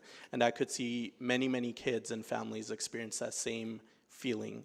So from that perspective, a City Hall event is a big deal for the community. So there is reason behind it. Very Okay. much so. Okay, Yeah, perfect. absolutely. Okay, Councillor Tang? Let's stick to that then. But the event is invite only. It's pretty limiting in terms of who can access the event. And while it's not a replacement, the resource is limited in terms of what the city can contribute, either this or a medium, large scaled centralized fireworks show, right? Anyways, just any response to that? Because I appreciate it's not a replacement. It's always very important for community members to see themselves in the things that government institutions put on. But here we are talking about limited resource, and where should we focus that resource to? Yeah, that's a great point. So I think what I would emphasize on behalf of the steering committee is the capacity is there for us to do the fundraising.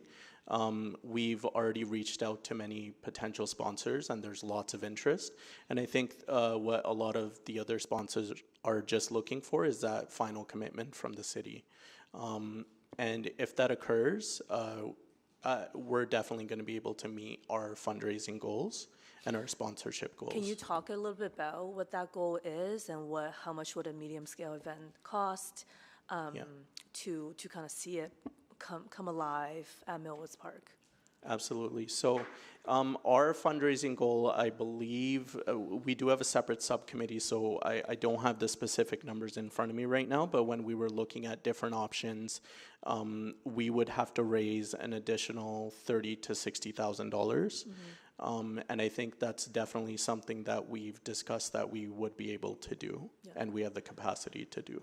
Yeah, because I think if the group was thinking about the Canada Day celebration, certainly road closures, police traffic control, those are just additional things that you will have to take into consideration and be part of that budgeting exercise, right? Yes.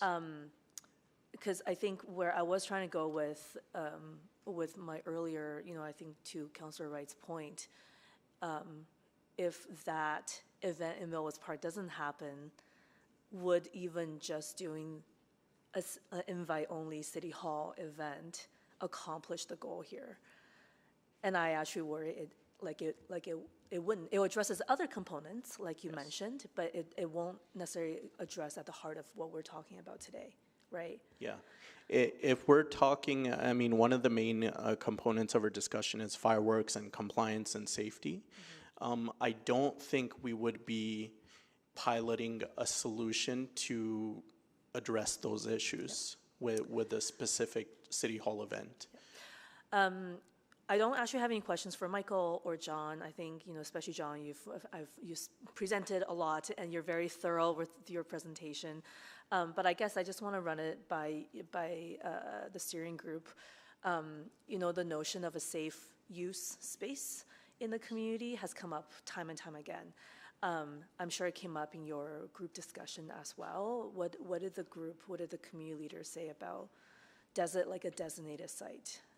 Yeah, I think what really helps is a vast majority of the committee members are residents in Southeast Edmonton. So it's not even like we're against some of the community complaints. We have the same complaints. So we're trying to solve the issue for us, right? So having that space that is kind of away from residential uses is a big deal for all of us, and we definitely have a stake in that solution. So not keen on the safe use space idea. Can you describe that? I think this is sort of designating a location in the neighborhood for people to go and just go wild. Maybe not go wild, but Yeah. Well, so we kind of did that in Laurel, right? at our event. But your event was a fireworks show, and you allow people to. Like there were people with sparklers and things like that. Sure. You know. I think sparklers are still allowed. Yeah. Yes. Maybe we'll cut that from the check. minutes. Yeah. I don't. I think we need a lot of capacity. We need a big space for the amount of demand that is there to celebrate. So the resource piece. I do want to come back for one final question for you, just around like why Diwali and why Safarish and why the South Asian community. So I'll just come back for that after. Sure. Thanks. Okay, quick question to you. Yes, there were kids setting off fireworks after John did his wonderful fire display there, right? No comment.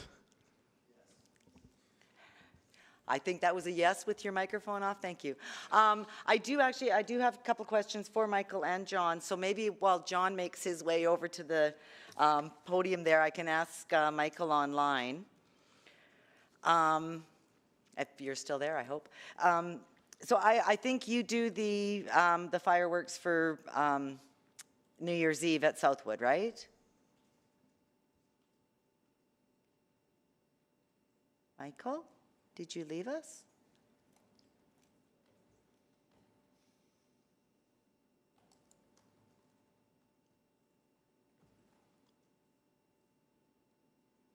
Michael, I think you're on mute.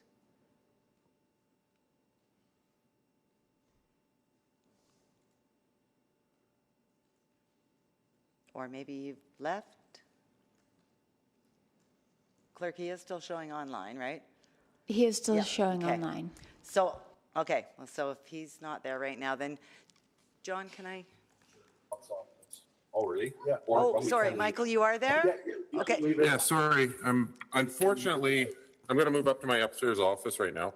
Unfortunately, it is our busy season right now with 3 days before I Canada. know, Canada Day. Okay, So I have customers in the shop and I'm trying to help out and support this decision. Okay, So can you please repeat the question? Yeah, so I think you do the fireworks for Southwood Community League for New Year's Eve, right? We do both the Southwood Community League and the Millwoods Canada Day. Okay, and you manage all the permits and everything that are required through the city, right? Yes, all the permits are managed.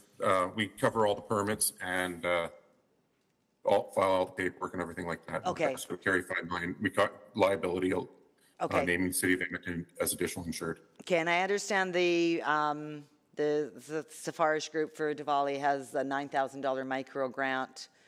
Reasonable display could be done for that amount? I think there's absolutely, it'd be a pretty decent display for $9,000, absolutely. Okay. Great, that's all I wanted to just double check with you about costs, and you make it easy for them. Yeah, absolutely. It's the whole idea is we are the professionals. They help us get the budget in place and land use, and then everything else we take over from there. It's a pretty simple operation on their side. Okay, perfect. Thank you. And then I'll ask John to come back again. Sorry, and you did this display for Laurel, right? Yeah. Yeah. And we do Allard and also Bharatiya Cultural Society. Okay, and and the Bharatiya Cultural Society one, that's been going on for how many years? Well, 30 perhaps, but we've only been involved. They've been doing it themselves for many years, decades. Okay, and that's done in a safe, and you do all the permits and everything for them as well? Yeah, we do. They used to get the permit themselves. They'd go to the fire department, they'd have a letter from and that was it. That was the permit process. Okay. Yeah. Okay, I think last year you checked wind directions and stuff like that things had to be delayed for a bit until it was safe to set the fireworks off? Yeah, in fact, we're using what's called consumer fireworks, things you can buy at a gas station, if you will. So none of those regulations would apply except for Edmonton's bylaws. Okay, and with the bylaws, I'm kind of disappointed that we didn't have this come forward. If there was, if a ban on retail sales and that was being considered, if we get the report back in September, is that sufficient time for the retailers to either stock up or return the stock if they've already got? I can't speak to that. I closed my Edmonton store. Okay. After 20 years. Okay. Okay. So yeah, and just to explain budgets, Laurel was actually quite a bit less than 10,000. Yeah. And as is Bahartia, as is Allard. Okay. Right. Okay, good. So a lot can be done with Yes. a relatively small amount. Yes, Okay. and those communities used to spend like 500. Okay. When they did it themselves. Okay, thank you very much. Councillor Tang, you had questions for Yeah, Shaminder? just a final one for Shaminder. Thank you. Fireworks happens year-round. There's lots of different holidays, celebrations that uses fireworks. But during Diwali, we get sort of like an unprecedented surge, the highest surge. Can you speak to a bit of what the steering group discussion was like about the impact on the community, particularly South Asian community, when, like, I guess my question is like, why are we focusing on Diwali? Why are we focusing on working with Sephardic community? Why is this so important to South Asian community? And what is the impact to the city as a whole? Absolutely. Those are really good questions. This city is growing, and it's growing pretty tremendously, and it's been doing so for quite a while now. The South Asian community, particularly in Southeast Edmonton, is growing as well. And Diwali is, although I like to see it, I think of it kind of like a gateway festival, but behind Diwali, there's actually several other festivals. Bandi Chor Divas is celebrated by Sikhs in the South Asian community, and that falls typically around the same time as Diwali.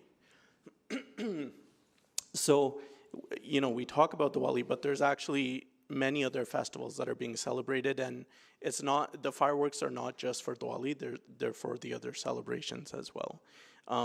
But everyone knows Diwali, it's a bit more mainstream, so it's almost like a gateway to pull people in.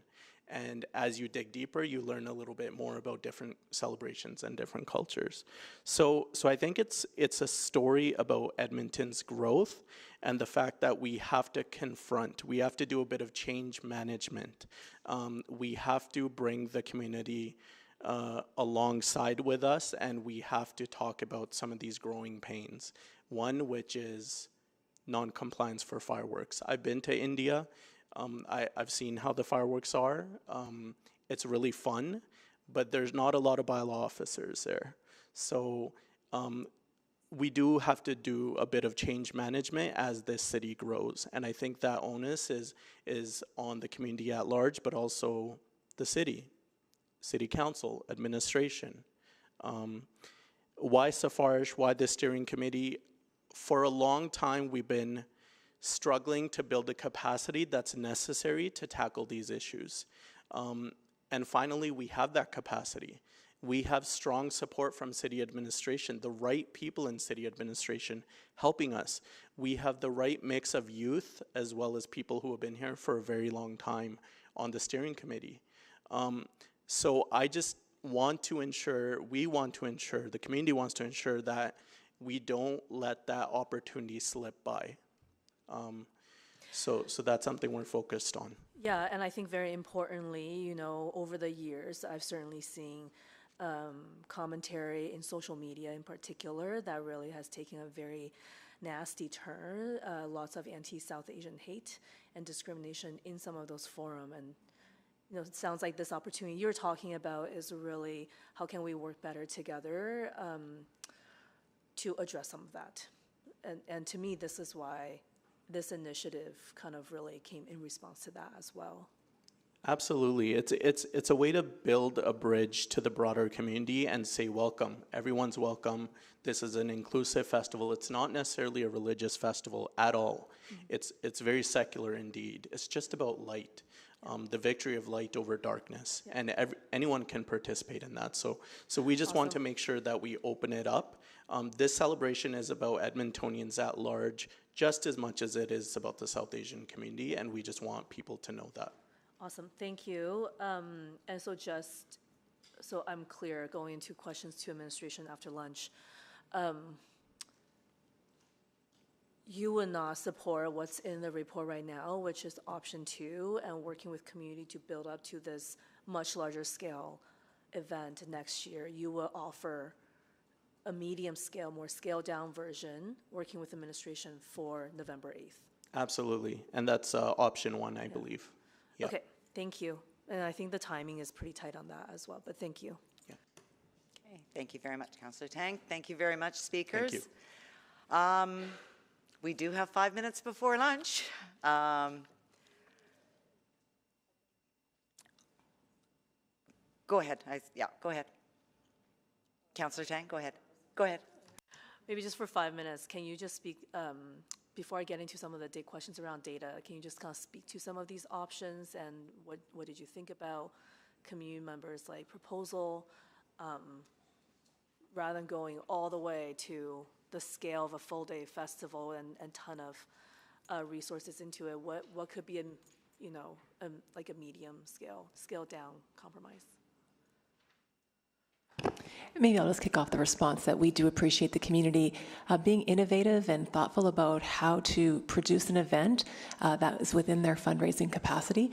And as a city where we help through navigation and liaising over 800 of these kinds of festivals every year, we are well equipped and super interested to be supportive as we can be.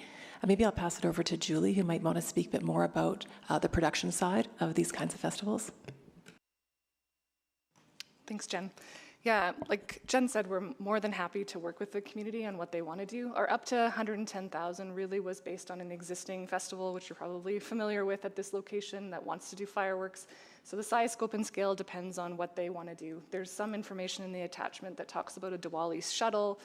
If there's more than 2,000 or 3,000 people that come, how are we managing that? So not having the specifics, we really came up with a high-level estimate, but if the community wants to work on something smaller and we think that's doable, I mean, we're more than happy to do that and work with them on where they're at. Yeah, I mean, I think every year we set aside some resource for a cultural celebration anyways. I don't necessarily see adding additional resource that we don't have right now. I'm not interested in like a budget discussion come fall, because I feel like this is a pilot, and I think we need to kind of move pretty expediently on this if we need to. Anyways, I'll leave that with committee to ponder for some kind of possibility around that. You know what? I'll stop there, and then I'll come back after lunch. Thanks. And I'm sure I'll take more than 5 minutes, so I think we'll break for lunch right now. And so we will be on recess until 1:30. Thank you very much, everyone.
and looks like I'm next on the list to ask questions of administration.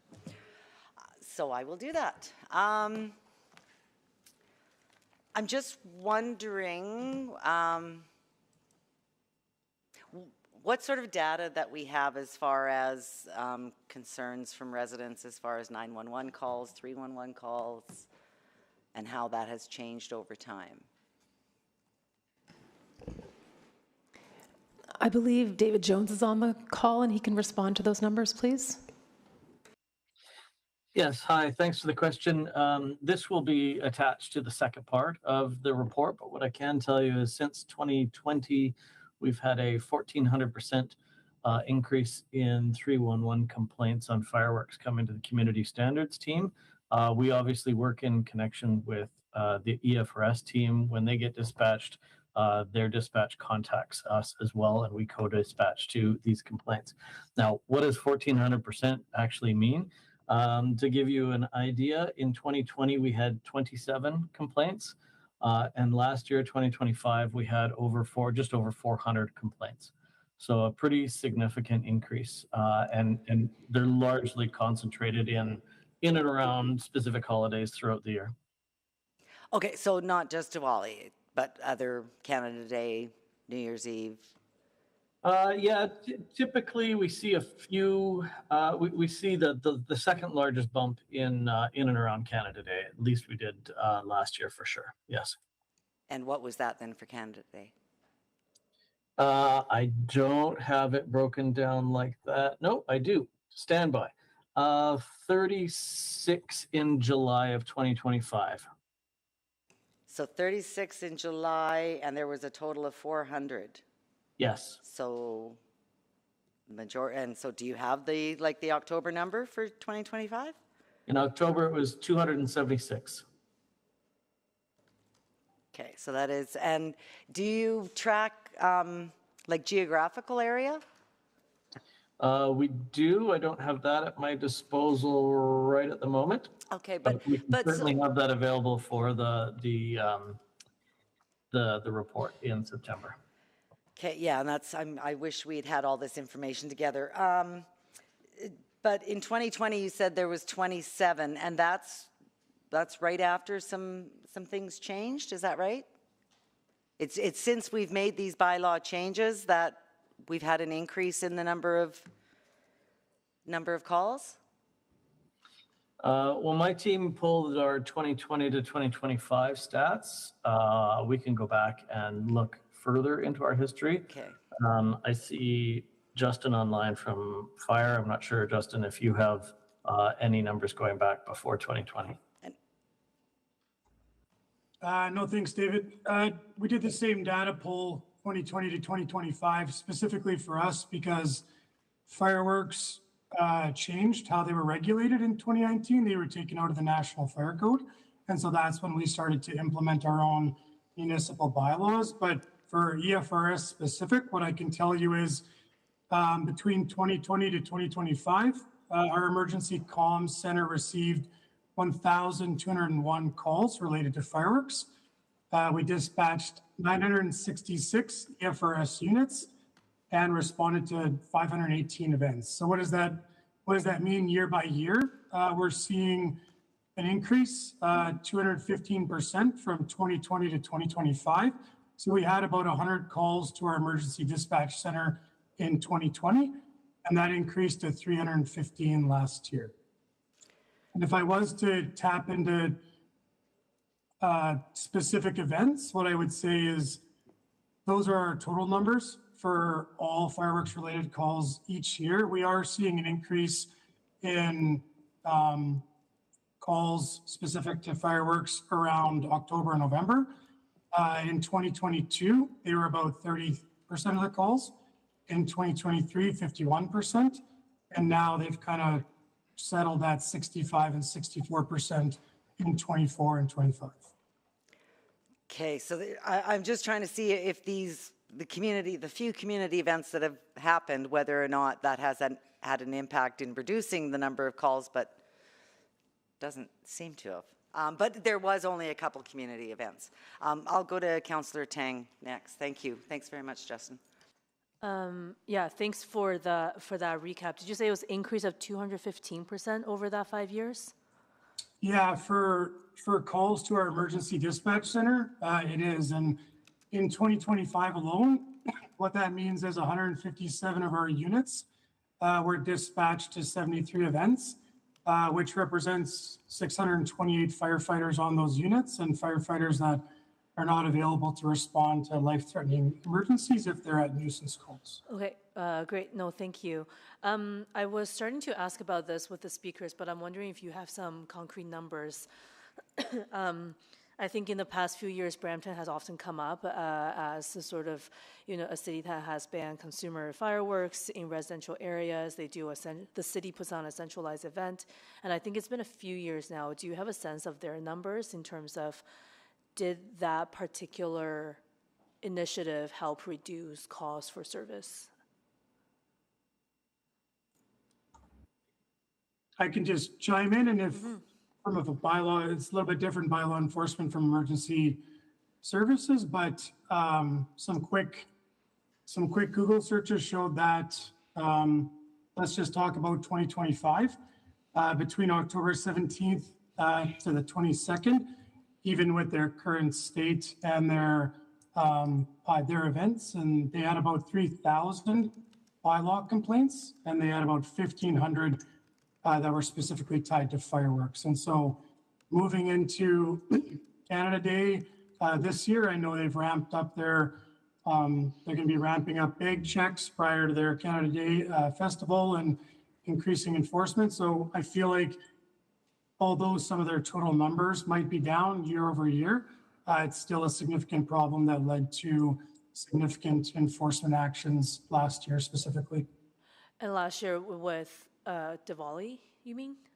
Correct, in October. Yeah, the numbers that I looked at for Brampton were between October 17th and October 22nd. Sorry, that was just one point in time that 1,500 of those were fireworks. I guess I'm asking if there's a trend year over year, not just last year's numbers. Like, is it trending down? Is it trending up? Is it sort of minimal change? I don't have that exact number right now. I just know in the context of last year's response. Okay. I know that in some of the briefing meetings, I've raised this question as well about, because I'm trying to focus on what this report is about. This report is about two things: communication and a centralized event. And I want to know what other jurisdictions have done in those two areas, and has it made a difference for them? That's my question. Councillor, maybe I can add some more information there. So in Brampton, they started a new strategy for 2024 when they had a centralized event coupled with the new fireworks bans. Or 2023. So 2023 to 2024, they saw about an 84% drop in complaints after having a centralized event. However, last year, the number of complaints rose back to pre-2023 levels. So there's no no long-term trend that we can point to. In fact, with 2025 being higher than 2023, there's nothing that we can't show a trend. When their city administration kind of looked into it, was there like a why, or just trying to understand, like, is there anything we can learn from that experience? We've asked. I think they're also analyzing it just now. So when we find out, we'll have something to learn from. But as of today, we don't know. So then I guess my question is, if it's not demonstrating, because if we're doing this for safety purpose, for anti-racism purpose, for example, for I think just general almost emergency management perspective, if we're seeing sort of minimal impact in other cities that have taken this approach, but you're still recommending we go this route for Edmonton, can you kind of elaborate why? The recommendation that we have right now is to continue the City Hall event and to work with community to see what's possible for next year. So we haven't made a recommendation either way for a large centralized event or not. It's to see if community has the capacity to do it. And I guess I read that recommendation as we'll work towards that, if not this year, then next year. In our system, those events are community-led events. if community has the capacity to deliver those events, then they would go ahead with our resources dedicated there. I think that's what the 2027 pilot is about. It's, can community develop the capacity, both organizationally and financially, to hold an event in 2027? We have not linked that directly to the fireworks outcomes because we have no evidence one way or the other right now. My time's out. Thank you. Thank you. Yeah, I'm wondering. You said they had the community event in 2024, and then, but things went back up in 2025. So maybe people came and saw,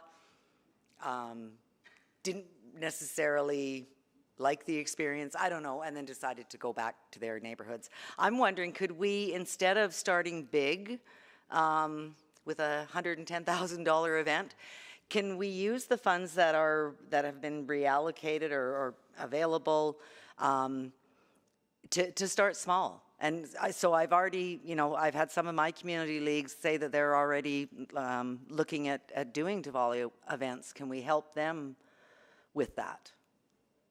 Yeah, so I can take that question. I think we are open to working with community on how best to do that. There are really three components that went into the 110,000, so perhaps I can give some explanation around that. The first one was around the fireworks costs themselves and the drop zone, so if the community wanted to reduce those pieces, I think that's an opportunity. There was also budget allocated for a program, not understanding or knowing kind of what the extent of that would be, and that's another opportunity to reduce as well. The civic service component is also part of the 110, and that piece, as a first-time event, it's very hard to determine how many people will actually come. We want this to go very well. We want to have the resources there available to manage that appropriately.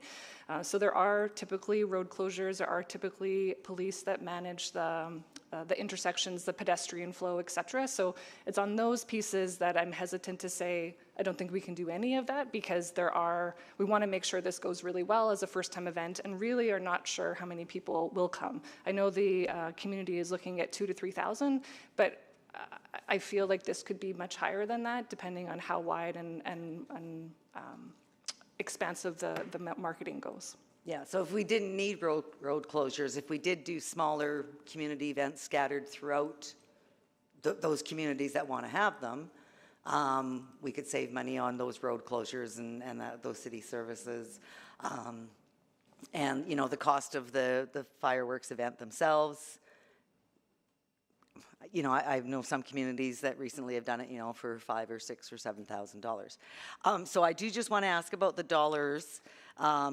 So in the report, it says there's 10,000 plus 20,000 plus, I think in your presentation, you also mentioned a $9,000 micro grant.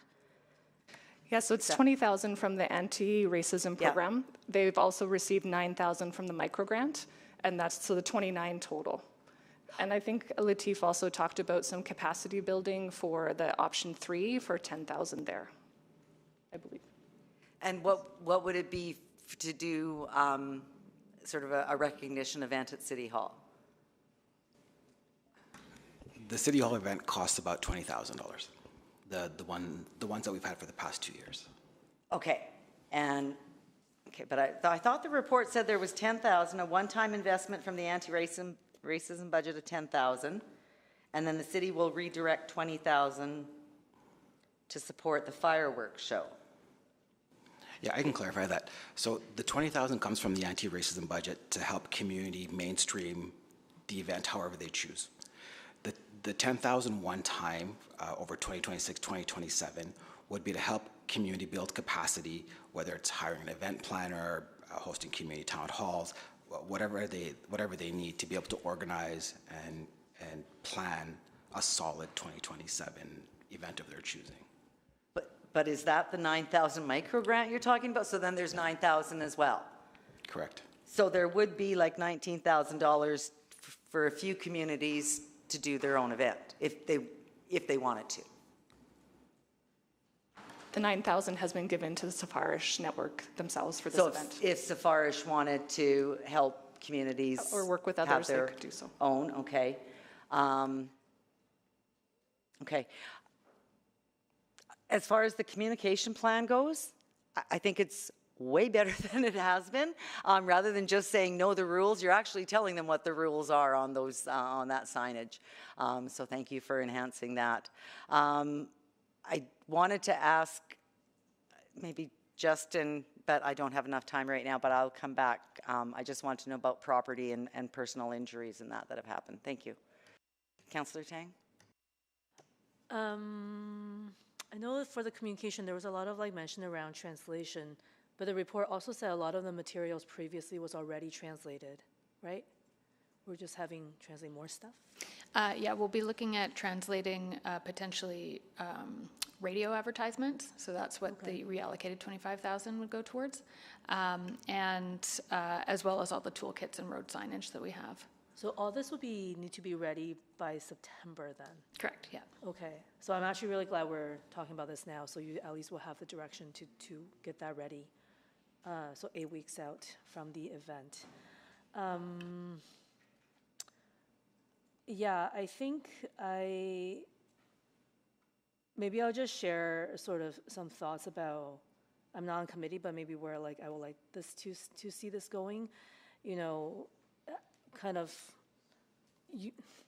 rather than hosting lots of different things happening, a city hall event, a community event, and if the resource is what we have, you know, I would just like to see a more scaled down opportunity as outlined in, I think it was option 1. So not the Canada Day, Millwoods fireworks scale of event, but something more scaled down, and I think it's quite doable. I think the intent for this was always kind of cost shared between community and the city, and recognizing that safety-wise, from a public safety perspective, fire management perspective, you know, it may not have the dramatic impact as we might expect, but this should be coupled with the communication effort and some of the regulatory effort that we'll discuss in the fall. But there's also the safety element around, you know, whether it's racism and discrimination. I think that also needs to be taken into consideration. But I just think there's going to be a lot going on, and we have a pretty like compressed timeline, and to strive to do a city hall and a community event, that's very ambitious. Like my recommendation would say, if we're going to have this much event and we are going to work with a, you know, a group of people, let's direct that effort towards making something in the community, but more scaled down version. So that's kind of the direction I would recommend the committee to consider. And with that, I'm going to leave it because I think most of my questions I can either get offline or I can, or you've already answered. So thank you. Thank you very much. So then that leads into my motion that administration work with community organizations to deliver smaller community-based fireworks displays in 2026, in addition to proceeding with option 2, city-led celebratory event in 2026, and option 3, continue capacity building and planning for 2027, as outlined in the June 29, 2026 Community Services Report CS 03297. You know, I think, just a brief introduction, I do think this is all about community and bringing them along. I also understand sort of to keep it on sort of an even keel with other cultural faith-based groups, that, you know, we do have our, the mayor has the iftar, and then there's the Africa Center Gala and that, and I think this just also recognizes this section of our community as being as important. So I do see the need for having a city hall event to recognize that. So I'm just going to leave that there for right now, and I just wanted to go back to Justin with fire services in regards to, because I think what we want to be able to do with this is to see sort of property and personal injury on the decline. And so maybe can you just speak to how maybe other communities have either seen an increase or decrease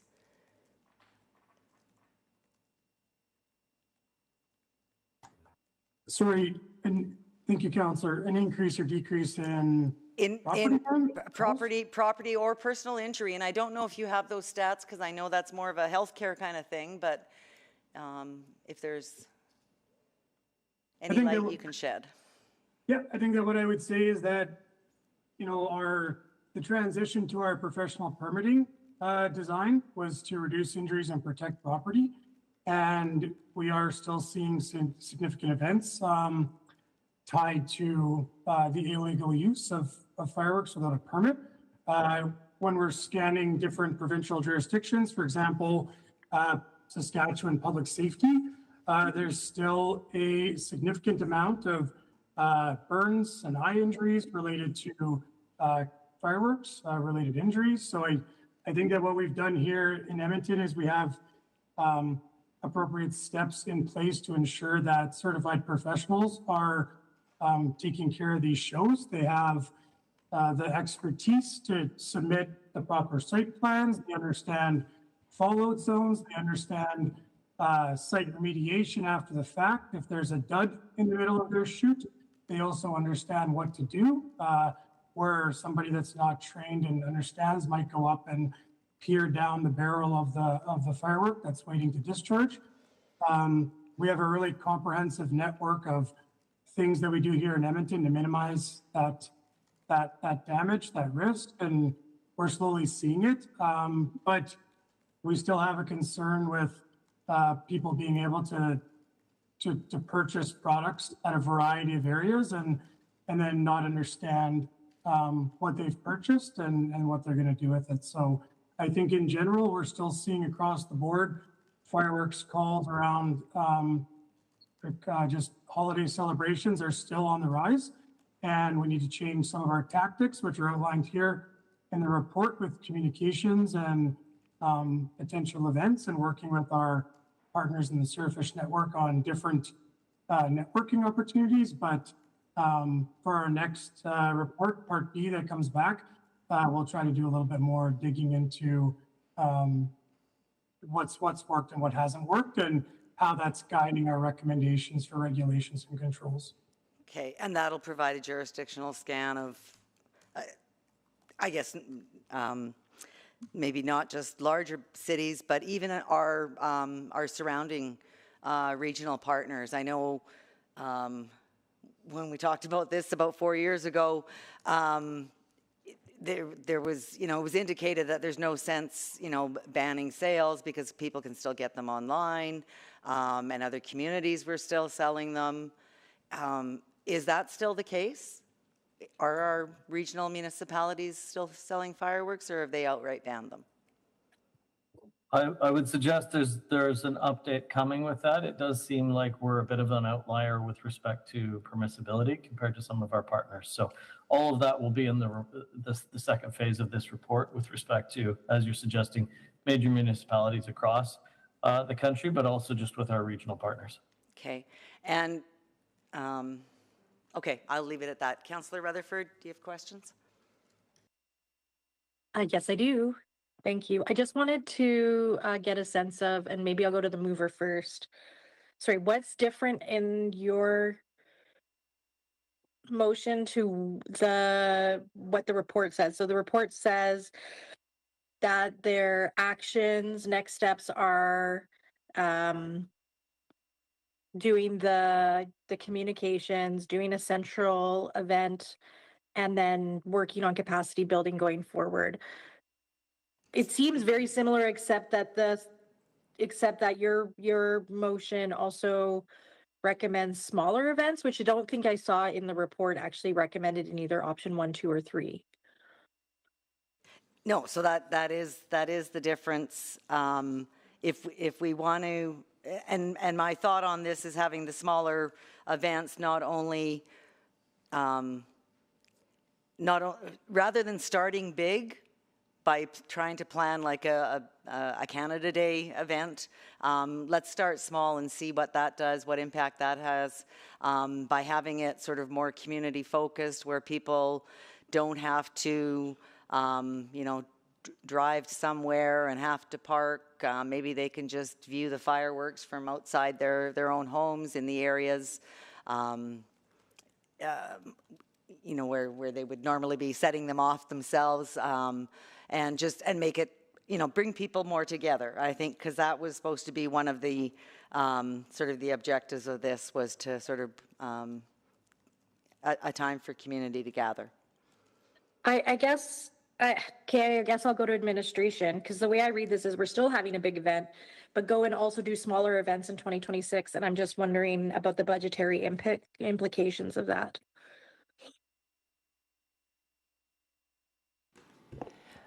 So when it comes to what the budgets would look like most of our other festivals that our city helps to support in how we work with them, it would really rely on community capacity and them reaching out to us, indicating that they would like to put on one of these events.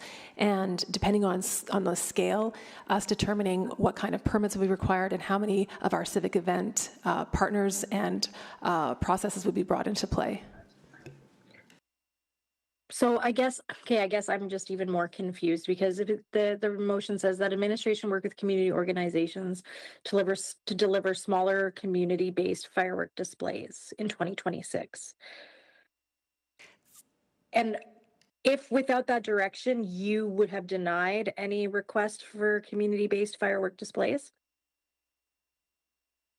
No, we would not have denied them. So if they apply to work with us, we're happy to work with different events that want to run events on city property. So we don't need the motion to work with them. If they've applied, we would do that automatically. So I guess to the mover, so again, I'm just trying to understand, because I just want to, what would be different about our current processes based on the direction you're giving? And would, or are you considering it a budgetary consideration? No, definitely not. But from the way that I'm reading the report, the questions that I asked, I believe there's about $19,000 available between the working group, and there was another one-time $10,000 investment from the anti-racism budget that might be able to help encourage other communities for bringing something forward for planning. And okay. Maybe I'll get administration is looking at me. Okay. We can clarify. Administration, do you have a response for that? Yes, we can clarify. So based on the motion, option 2 would use the $20,000 from the anti-racism grant.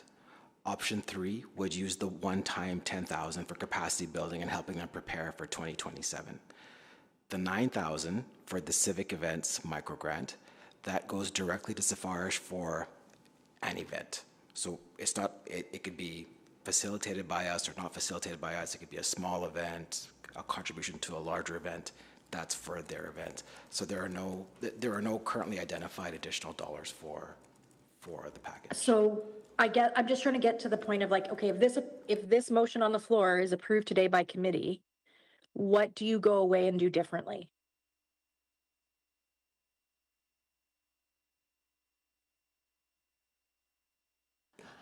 I guess we will maybe be a bit more proactive in reaching out to community organizations. Maybe we would seek some more direction from the mover of exactly whom you would want us to reach out with, or if this would be a blanket thing that our NRCs would go to, or leverage EFCL to advise them of this opportunity. It might be something that we might try. Okay, so. Okay. Oh, I'm out of time. Thank you. Okay, I'll go back on the board and ask another question.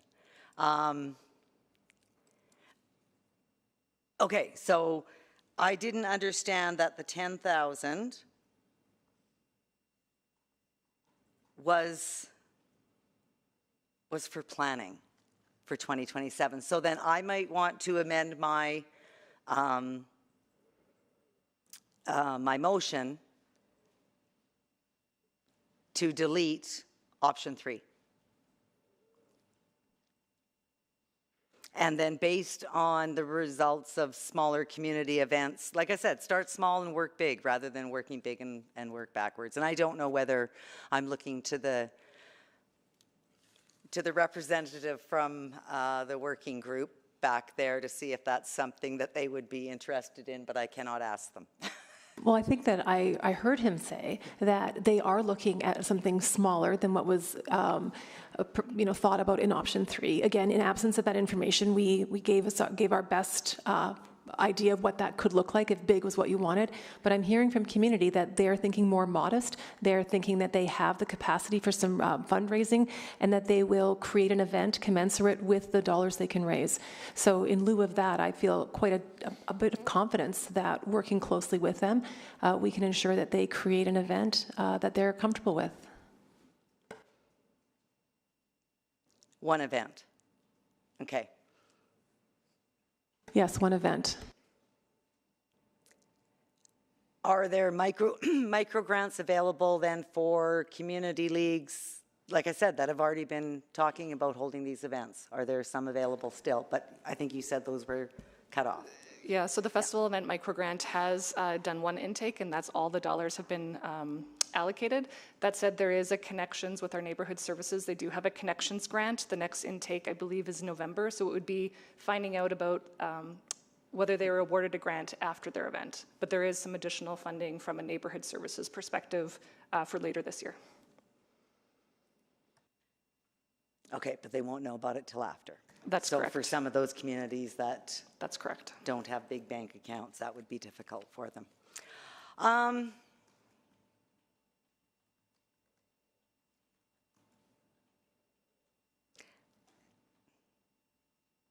Okay, Councillor Tang, go for it because I'm still thinking on this. Okay, because I think what's on the floor here with this motion is essentially what the report is putting forward. Community leagues will, or smaller groups and temples will, they will continue to have their fireworks show, like that will go on. And the report had mentioned, let's focus on the City Hall event, and then let's work with the community groups to work towards a bigger group. I think what's on the floor reflects what was discussed in the report, right? Is that your understanding? Well, just with the exception, like Councillor Rutherford had mentioned, that this one directs us to work with more community organizations to deliver smaller community-based fireworks. And that already happens in terms of, as Julie had stated, if different event organizers are interested in having an event to honor Diwali, for example, they have already reached out to us, and so that work would continue. So this one, I think, just is the expectation of this assembly that we do something more proactive in order to engage with these community groups. I think that would be the call to action that I'm reading. Yeah, I don't. Yes, to the movers, do you have anybody in mind, or are you thinking of the Laurels, the Bharatiya Cultural Society? Is there more that you're thinking of, or you feel that is kind of, you're trying to address what the speaker was talking about? Well, no, Bharatiya has done their events and without any funding from the city for like 30 years, so they've been doing that. Well, I'm just concerned that we're thinking too big. Because I actually think this is bigger. I think this actually speaks to. Okay, so I actually think you want to do more than what was proposed. No, I want to divert the funding from a big event to smaller like throughout the community, right? Yeah. Interesting, because that's also not what I heard the speaker and the steering group is recommending either. I guess, are there groups coming to you that they would like city to sponsor their event? No, I've already been approached by a few community leagues, Laurel, Fulton Meadows, that have told me that they were already planning on it, and they're looking for city support? Not looking for city support, but just when I told them that there was the steering committee sort of in the works, and I don't know, and that was one question I should have asked the steering committee representative, whether or not they had reached out to the different leagues. Right. And I think those groups will still carry on with their event, whether or not city is involved, right? Well, if they can be part of a bigger, not a bigger event, but a bigger promotion, I guess. Okay. Yeah, I think that is okay. So so maybe what I will do is let the community leagues know that to get in touch with Safarish and the group. Okay. Okay. But I guess, do you see a need or is there a way to action what was brought up by the community report as part of the attachment to this report and what the speaker was referencing, like something much more scaled down, but in the community? Like I said, scale down, start small. It doesn't have to be a big event. And maybe for 10,000, that's what they're going to get. Okay, so you, because that's not captured in this motion. No, right now. so I'm going to say I'm going to withdraw this. Okay. And I'll leave it up to the steering committee to connect with The whoever they see fit to see whatever they plan to do, and we'll see the results of it. And then administration, would it be helpful to have some kind of motion to direct that? A bit of a... I feel like the conversation's been quite fulsome, and I think our staff is aware of the interest and the support that community is looking for, and we'd be pleased to support them as we move through this. You don't need anything, or you do need? I do not feel like we need anything. Okay. And we'd be happy to report after the event through a memo the experience that the city had, if that is helpful to the assembly. I think, I think there's openness, but whether you do option 2 or a community event this year, scale down, or both, maybe the flexibility is with your ongoing conversation with the steering group. Would that make sense? That sounds reasonable to us. I guess back to the original mover, would that be reasonable to you? Sure. Okay. Okay, I will withdraw my motion. And with that, no other questions. There's no motions, so we will consider that item closed and move on to our next item, which is 7.4, Major Events Legacy Review. We'll have a change up.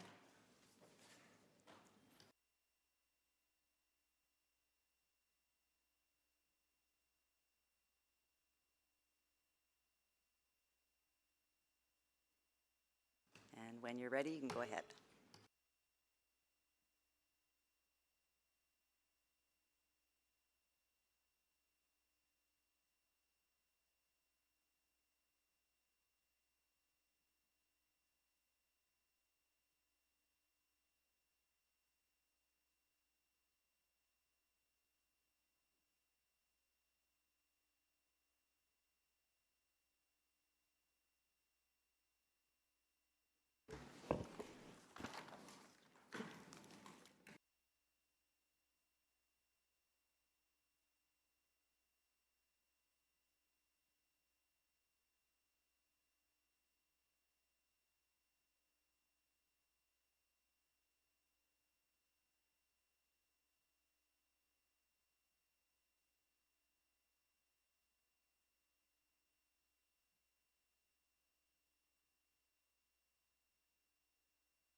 Good afternoon. My name is Jennifer Flaman. I'm the Deputy City Manager for Community Services. We are pleased to be here to present the Major Events Legacy Review, outlining our strategic approach to legacy initiatives for national and international sport and cultural events hosted in Edmonton. Before we get into this report, I would be remiss if I didn't repeat that Edmonton, your city, is ranked as the #1 sports city in Canada and number 22 globally, according to the Burson ranking of sports cities. Yes, we continue to be ahead of Toronto and Vancouver in this global ranking. Now I am ready to pass this over to Roger Devney, Branch Manager of Sports and Recreation, to walk through the work that has been done to date to respond to the council motion. Good afternoon. This report responds directly to the February 20th council motion, which tasked administration with formalizing a legacy approach for our major national and international sports and cultural events. Council also asked us to highlight legacies achieved across 2024 and 2025 and identify what's being planned for 2026. Additionally, we were asked to propose a shared definition of legacy, a clear process for accountability, an impact framework, and funding thresholds to govern event legacy management going forward. Attracting major sport and cultural events to Edmonton is a vital part of our city's economy. The strategic significance of hosting these events cannot be overstated. They represent a critical lever in generating tangible, lasting benefits across our economy, the city's reputation, and community life. These events, which are led by a dedicated team from the City of Edmonton and Explore Edmonton, align with Council's economic development priority, the City Plan, the Edmonton Advantage, formerly the Economic Action Plan, Explore Edmonton's Tourism Master Plan, and the Major Events Strategic Framework. In partnership with Explore Edmonton, our work is built on three primary legacy pillars: economic, social, and reputation. Depending on the scope and scale of an event, there may also be opportunities for infrastructure investments. A good example is the 1978 Commonwealth Games, which we know delivered iconic infrastructure such as Commonwealth Stadium, the Kinsman Aquatic Center, and the very first segment of our LRT. A more recent example is the 2015 FIFA Women's World Cup, which delivered seating upgrades, new turf, and a scoreboard in Commonwealth Stadium. These major events allowed the city to leverage its investments in infrastructure with provincial and federal funding in the event. Typically, in order to have significant infrastructure legacy, a city needs to host events like the Olympics or the FIFA World Cup. Furthermore, cities are now frequently required to invest heavily in infrastructure up front just to be considered as a host city. The Economic Action Plan approved earlier this month by Council included the development of an event infrastructure plan, which is an important first step in helping Edmonton to identify current gaps in its infrastructure needs to ensure we can continue to attract sport and cultural events and major concerts to our city. Legacy has always been a priority when determining sponsorship for attractive events. In 2024 and 2025, we successfully hosted 23 sport and culture events that achieved legacies aligned with our three pillars. These events generated a significant collective economic impact, bringing in $148 million in 2024 and $145 million in 2025. The economic activity supports local businesses and jobs, particularly in the tourism and hospitality, with 19 of those events clearing the $3 million economic impact mark as noted in the council motion. Reputationally, these events generated substantial global media and broadcast coverage, reinforcing Edmonton's image as a leading host city while creating opportunities to showcase Edmonton to the world. Socially, we focus on inclusivity through mandated ticket donations to community organizations for equity-deserving families. And in partnership with event producers, we supported grassroots sport development through equipment donations to not-for-profits, specialized skill clinics for youth and coaches, and enhanced social cohesion by creating a high volume of new volunteer opportunities. This year's a busy year with 12 attractive events scheduled, which are projected to yield a collective economic impact of $222 million. Notably, 7 of these events are expected to exceed our proposed $6 million economic impact threshold.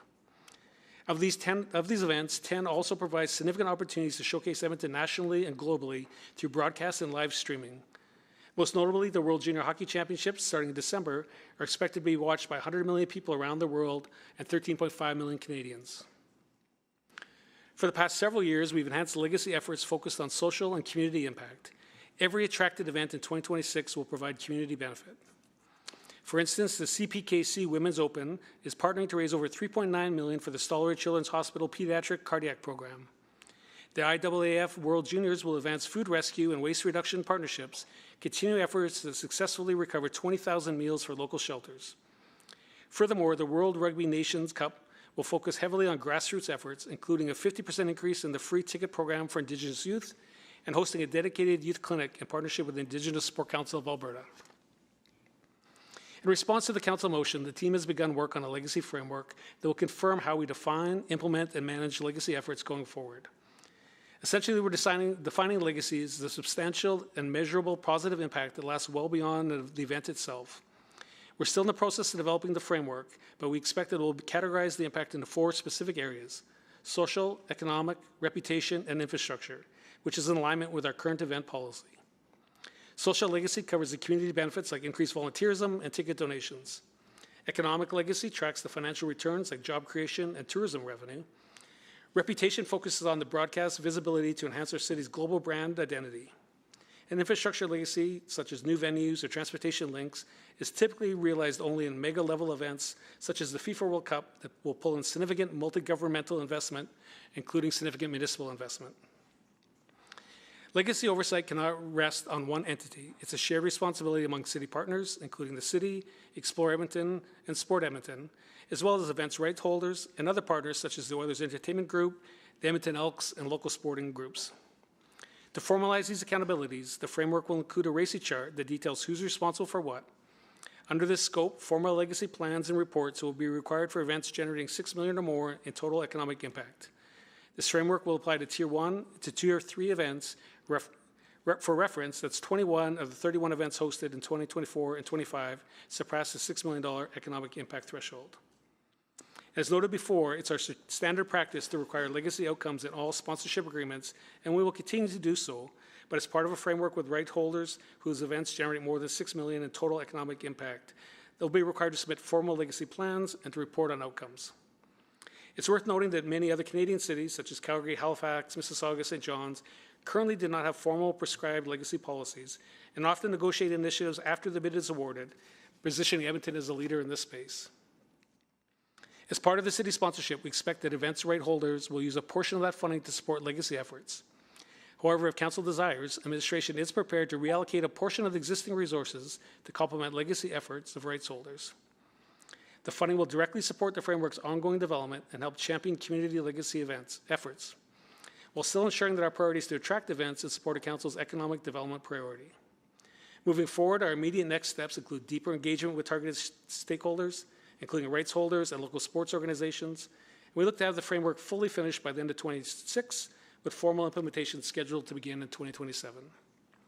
To summarize, the strategic significance of hosting major events cannot be overstated.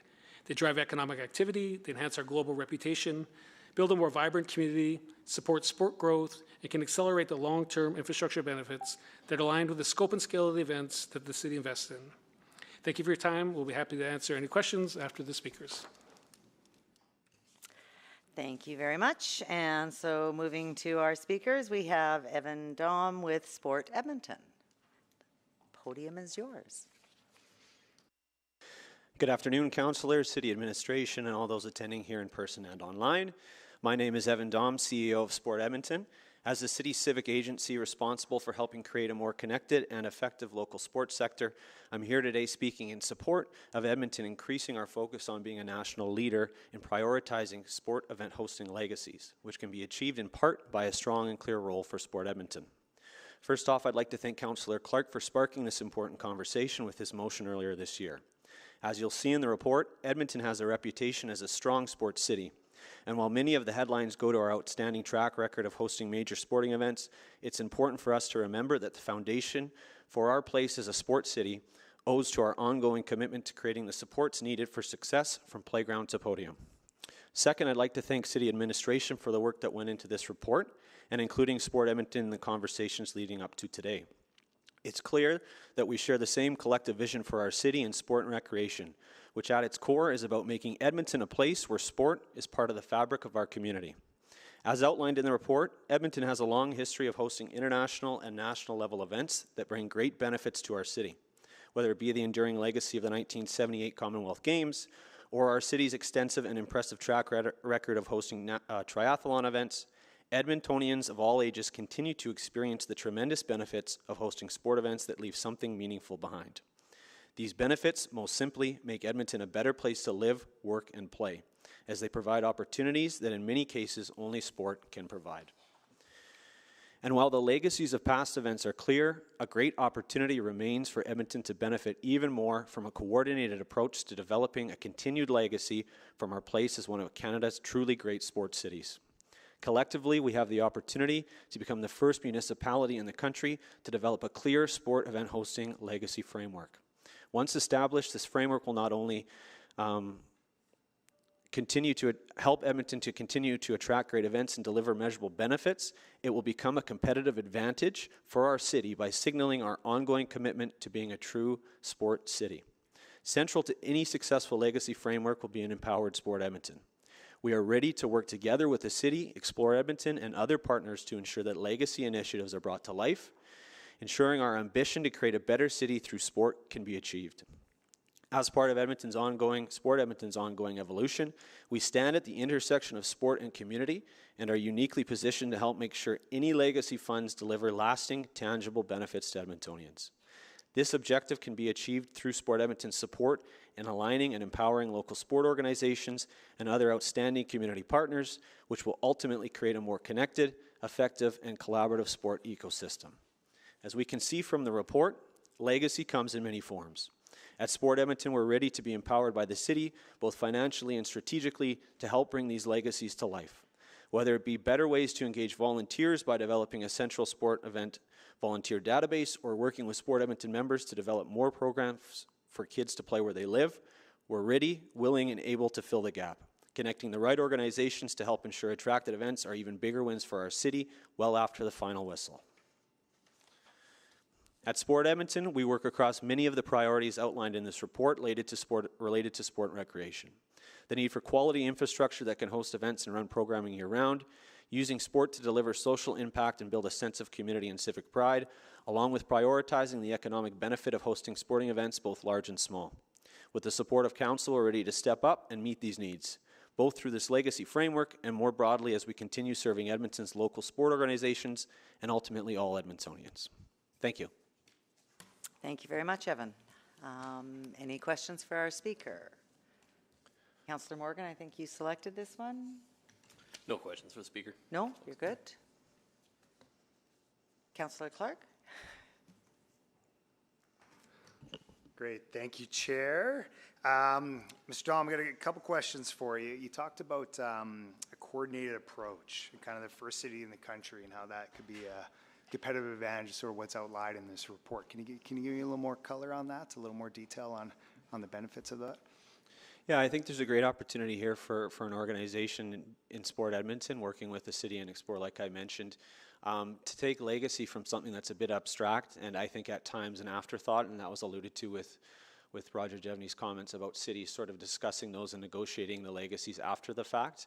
I think Edmonton's already done a good job of being proactive with approaching legacy as something that's discussed up front as you're going through a bid process or you're going through an event hosting strategy. So, you know, I think what our role could be in that process is to really be the connection for council and in some cases the city with the local sport organizations to ensure that when we're having those conversations, those local sport organizations are engaged in a meaningful way and obviously through some partnerships that we've developed with groups like EFCL to ensure that other community building organizations are part of that as well. It's a huge lift to bid on these events, to win these events, all of the different pieces that go into it, and administration could speak to that better than I could, but to have a community group, a civic agency in our case in Sport Edmonton, to be really working the grassroots level to alleviate some of that pressure off administration, I think would be beneficial to them. Yeah, that kind of touches on my next question, was going to be like, you know, you said connecting the right organizations, and specific in terms of this kind of legacy report. I guess it's like, you know, from your guys' perspective, how do you kind of identify, we got an event, we pitch on it, and then we find the kind of the most meaningful, impactful organizations to be a part of that so we can get more kids playing sports, more people playing sports, whatever it is, right? Yeah, and I think it depends on what the event is and what the rights holder wants. And again, Explore and city administration could speak to that. Obviously, you know, legacy is one component of the bid, but certainly I think within the entire ecosystem, everybody wants to see more people involved in whatever particular sport is coming to town with that event, and to ensure that there's opportunities for people well beyond the event to be engaged, because ultimately those rights holders want to have a market that they feel like they can come back to down the road, and that there's an engaged audience and an engaged community. So, you know, as much as legacy is about getting people involved at the community level, I think it's also, again, a competitive advantage for the city in showing that we are serious about this. And we can work with rights holders to show them that we're actively not only mobilizing and having things after the fact, but leading up to it as well. And, you know, legacy, obviously it's defined within the report. I also think that part of legacy is thinking about it up front is the best legacy comes from events that are the best attended, frankly. So how do you engage the community in the lead up to that event? And part of the engagement for them and feeling like they're part of it is talking to them about the legacy that comes out the other side, right? You're far more invested in something if you know that there's going to be some benefit potentially from it if it succeeds, as opposed to just sort of taking what comes from it. So I think that legacy component needs to come up front as well as you engage with groups. Yeah, and last question for you. I guess kind of how important is to have it sort of like teed up beforehand? Like, hey, we've got things ready to go. When we come and we want to attract this event, we know sort of the parties and we've identified the opportunities, whether we're talking in programming, infrastructure, equipment, whatever it is, right? Yeah, I think it's imperative. It's also part of the storytelling for the broader community of Edmontonians as you lead up to that event and as you're going through the event is, You know, when you know sort of what you're buying into and what you're going to be a part of and the good that's going to come from it, I think that generates some goodwill within the community as a whole that then gets people behind it, and all of a sudden there's this added energy to an event. So certainly the more preparation and the more work you do up front, the more success you're going to come out from the back end of it. So I think it's imperative that that work continues. And again, the work is part of the process already, but formalizing it within this framework and having Sport Edmonton play, I think, a key role in it is certainly going to benefit, I think, the broader community as we move forward, and the local sport organizations, which are a huge part of making Edmonton a great place to live. Great, thank you very much. Thank you very much. Councillor Morgan. Yeah, I guess I do have some questions. I'm just curious, and something I've just been stuck on, and I've talked to a few of my colleagues about it already. But, you know, we talk about like social legacy, you could talk about community benefits, talk about getting kids involved in sports. You know, I coached soccer for a lot of years, was a community league president in my area, built a rink. Our rink assets in the city are deteriorating, as we've kind of heard already a bit. Soccer facilities are pretty inadequate in terms of numbers for the amount of kids that are playing and people. I mean, there's late nights for a lot of people playing soccer. So I'm just like curious, like, how does we talk about those benefits for getting more kids involved? Where are they going to play, and how can we tie some of the stuff in? Yeah, I mean, I think the legacy framework and within the report, in terms of addressing infrastructure shortcomings, I think it's pretty clear that the events that address infrastructure shortcomings on a large scale are those mega events. In terms of addressing infrastructure beyond a lot of the events that we attract, honestly, I believe that's a bit of a separate conversation. But there's sort of no one blanket approach to legacy. It depends on the event. It depends on what the rights holder wants to get out of it. It depends, frankly, and I think this is important, on what the community wants to see out of it, that local sport organization, that sort of level of the ecosystem, and engaging them again up front to address, here's realistically what we have to utilize. How best do you think we can make good on this? So in terms of addressing those other shortcomings, would love to have further conversations about that and how event hosting and those sort of things play into it. But in terms of legacy being a silver bullet for infrastructure shortcomings, it certainly is not going to be the case. But it can have meaningful, strategic, well thought out impacts as we move forward, and hopefully have more support for local sport organizations as a result of the motion earlier this year. Sure, thanks. I'll probably ask the same of the administration. Thanks. Councillor Morgan asked about the rinks and the soccer fields, cricket, pickleball, facilities that are, making sure that they are accessible in that as well. Is that something you focus on the whole gamut? Yeah, I certainly think it's part of the conversation as to, how best do we approach the entire space collectively? And again, what role does legacy play in that? What role do major events play in that? What role do smaller events play in that? It is a very complicated and at times siloed space. So having organizations, again, like Sport Edmonton, I think that are empowered to make sense of that and have these conversations and be a mechanism for council and for administration to garner that information is invaluable, frankly. Again, specific to this legacy motion, I think the most important thing that comes from this is it differentiates Edmonton yet again from other municipalities. The city historically has been a tremendous supporter of sport and recreation and what it can do for the community, and that's across the board in terms of old, young, emerging sports, existing sports, and yet again, this is a chance for us to stand up and say, sport is a key part of what we are as a city, both in terms at the high level and these big events, but we take these large events and then we have real impact at the lower level. So I don't know if that answers your question directly, but it's part of a very diverse and complicated discussion as to what the role sport and recreation has within our community, which to me is, I obviously believe it's foundational and it's fundamental to having a great place to work and play. Yeah, I think, because of your existing connections and things like that, you provide that, that input. So that's good. Thank you. That's all I have. And seeing no other questions, thank you very much for coming today and sitting through it all. And we'll go on to questions to administration. Councillor Morgan, you selected I the got to item? think about it. Maybe Councillor Clark Okay, wants to go Councillor first. Clark might want to go ahead. Great. Well, thanks, Chair and Committee, for letting me hang out here. We've kind of touched on everything from noise to pigeons to fireworks, and now the next obvious one is sports. So I appreciate that. So sort of my questions is, I think I really like this report and update, so I appreciate Admin for bringing this forward based on the motion that kind of put forward. So I guess the kind of obvious question, are we confident that this revised framework will get us to kind of the intent of the original motion? It's really just, we want to make sure there's a meaningful and tangible impact left behind from every large event greater than the $6 million economic impact for the community. Do we feel that I feel pretty good about it, but I want to ask you guys, do you feel pretty good about that this framework is going to get us to that intent? Yeah, we do. It's been a cornerstone of our bid so far, that we have a legacy. This formalizes it. It gives us some framework. It gives us some additional reporting.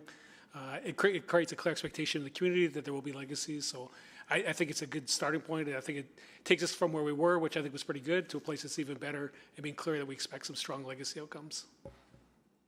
And if I can also offer that on the front end of it, we treat every event like a job interview because we know that the industry is small and everyone talks. So every time we are in the middle of an event, we are giving our best, doing our best, ensuring that we're delivering because we know that performance absolutely tells a story of what other bids we're going to be successful in. Great, and that kind of leads me into my next question. So, like, how does this formalized framework? I mean, kind of hearing this, we'd be kind of the only one in the country to have this really embedded into the policy. How does that kind of make us a point of difference when we're trying to attract these events and all the benefits that come with it? I think as part of this, Councillor Clark, it'll allow us to formalize, like right now, within our sponsorship agreements, we do have a reference, probably more so than anything, to legacy.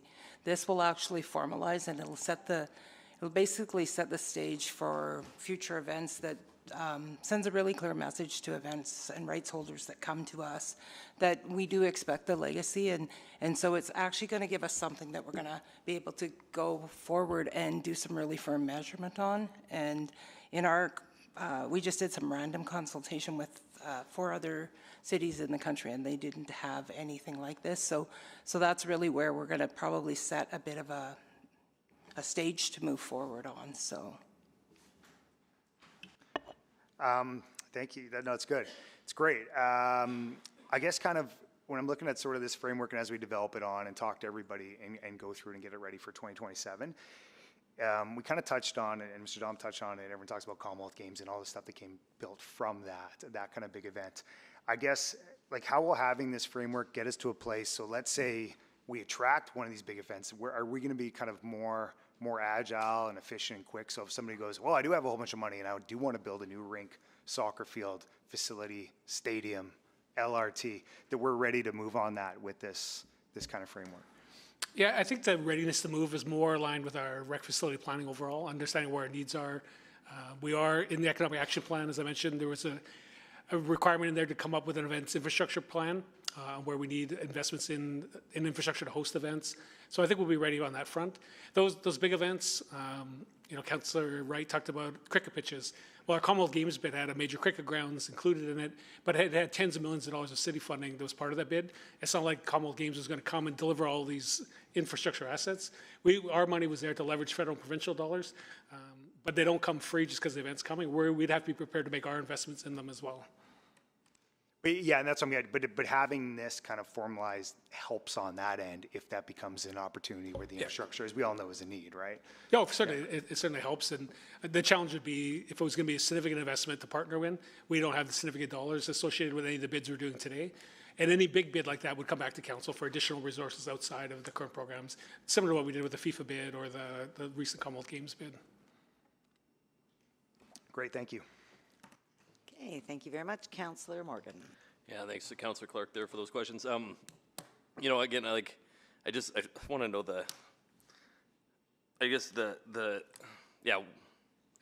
you've answered you got the questions. I guess I'm good with that. So I'm going to go on to the other benefits here, though. Like talking to, let me pull it up here. Sorry.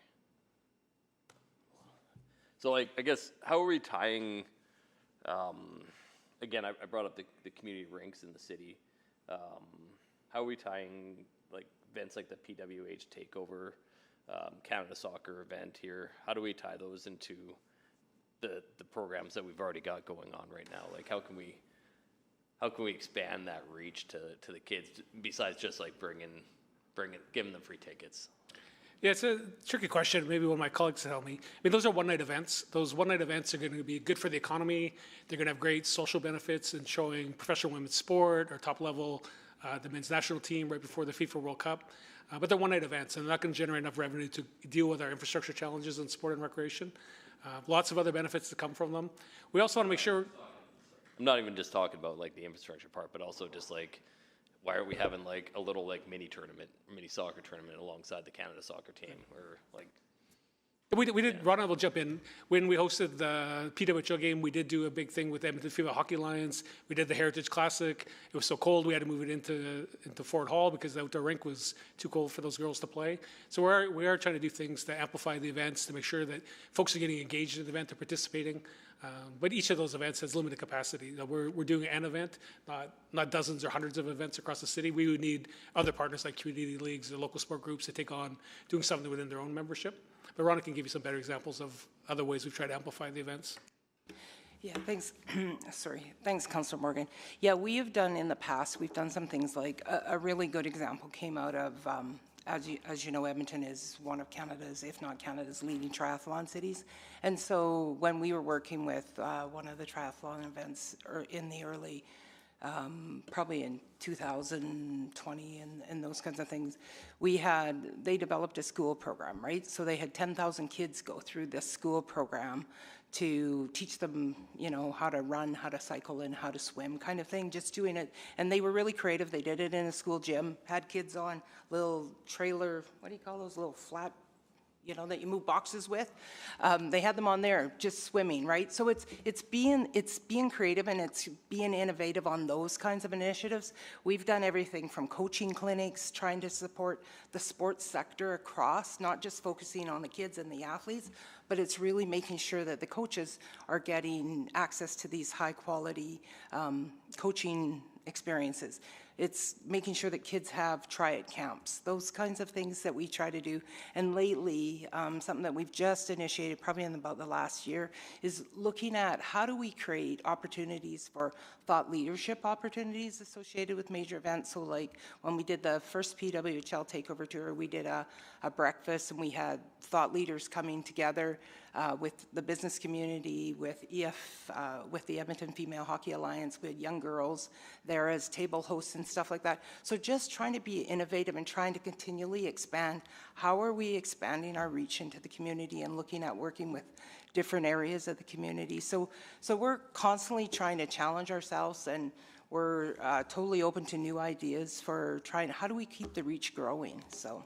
Sure, thanks. I'm going to go another route here for a minute, though, too. The report's pretty sports heavy, and there's a couple of, like, comedy festival and stuff like that. We just had the FCM was here for a few days, and so, like, I guess why wasn't that included in this report, too, the FCM? So this event was about the sport tourism program that we run, trying to track sport events. Our friends at Explore Edmonton work closely with conferences. We did do a lot of extra things with the FCM conference, study tours, visits to our facilities. There was a lot for those delegates and their partners to take in the city during that conference. I don't know if you want to add more to how we support conferences and trade shows when they come. Can this translate over to those other ones then?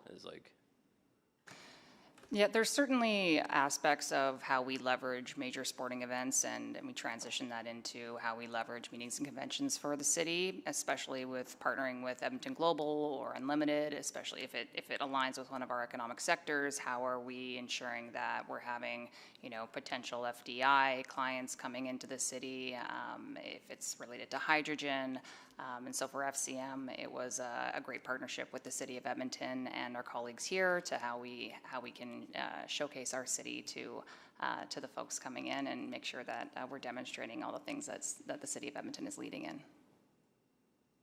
Okay, thank you very much. I'm just wondering, we're increasing the threshold up to $6 million as for the formal framework, right?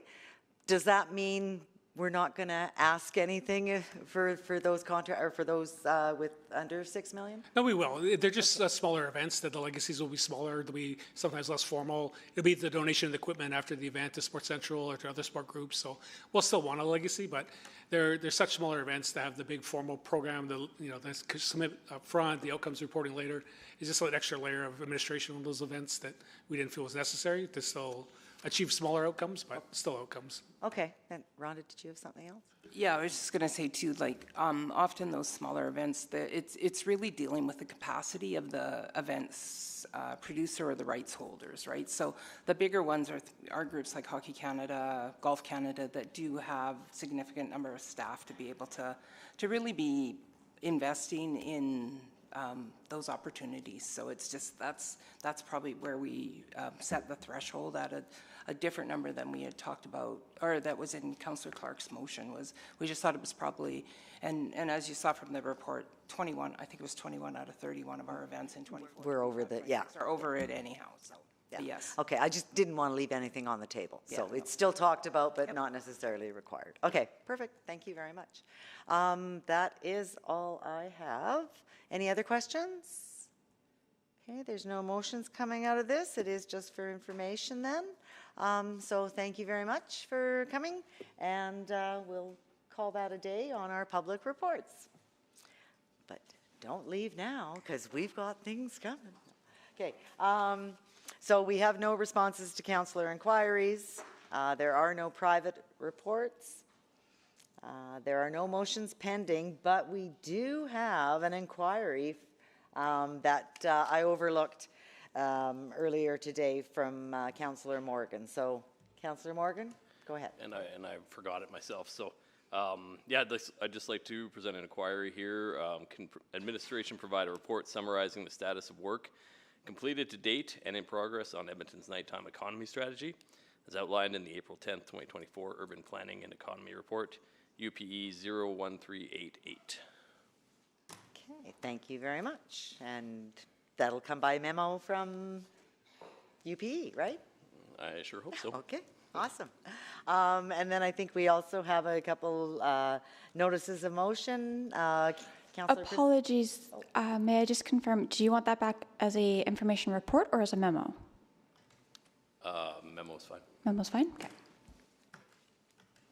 Oh, and hoping that we can include some, hoping that there's some, I know that this work has kind of been with City of Edmonton and Explore Edmonton, and I'm kind of hoping there might be opportunity to get both sides on that, if that's possible, if the information is readily available. You know what, I'm actually getting recommended a report on this, so I'll take a report instead of memo. Sounds. As long as I can still get it within 6 to 8 weeks, I guess, 6 weeks? So for our report timeline is 13 weeks. Which would be? That would be October 20, one moment, let me just double check.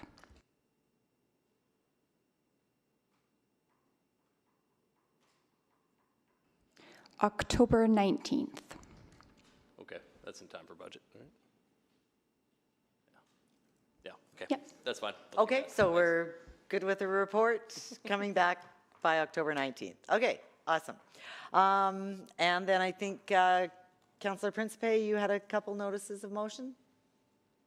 Yes, thank you, Chair Wright. At the next City Council meeting, I intend to make the following motions.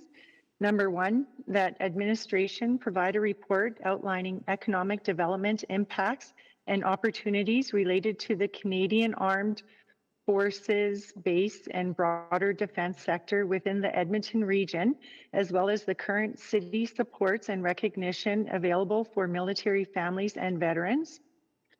And the other motion I will make is that administration provide a report to council outlining the impact on surrounding property values due to infill housing.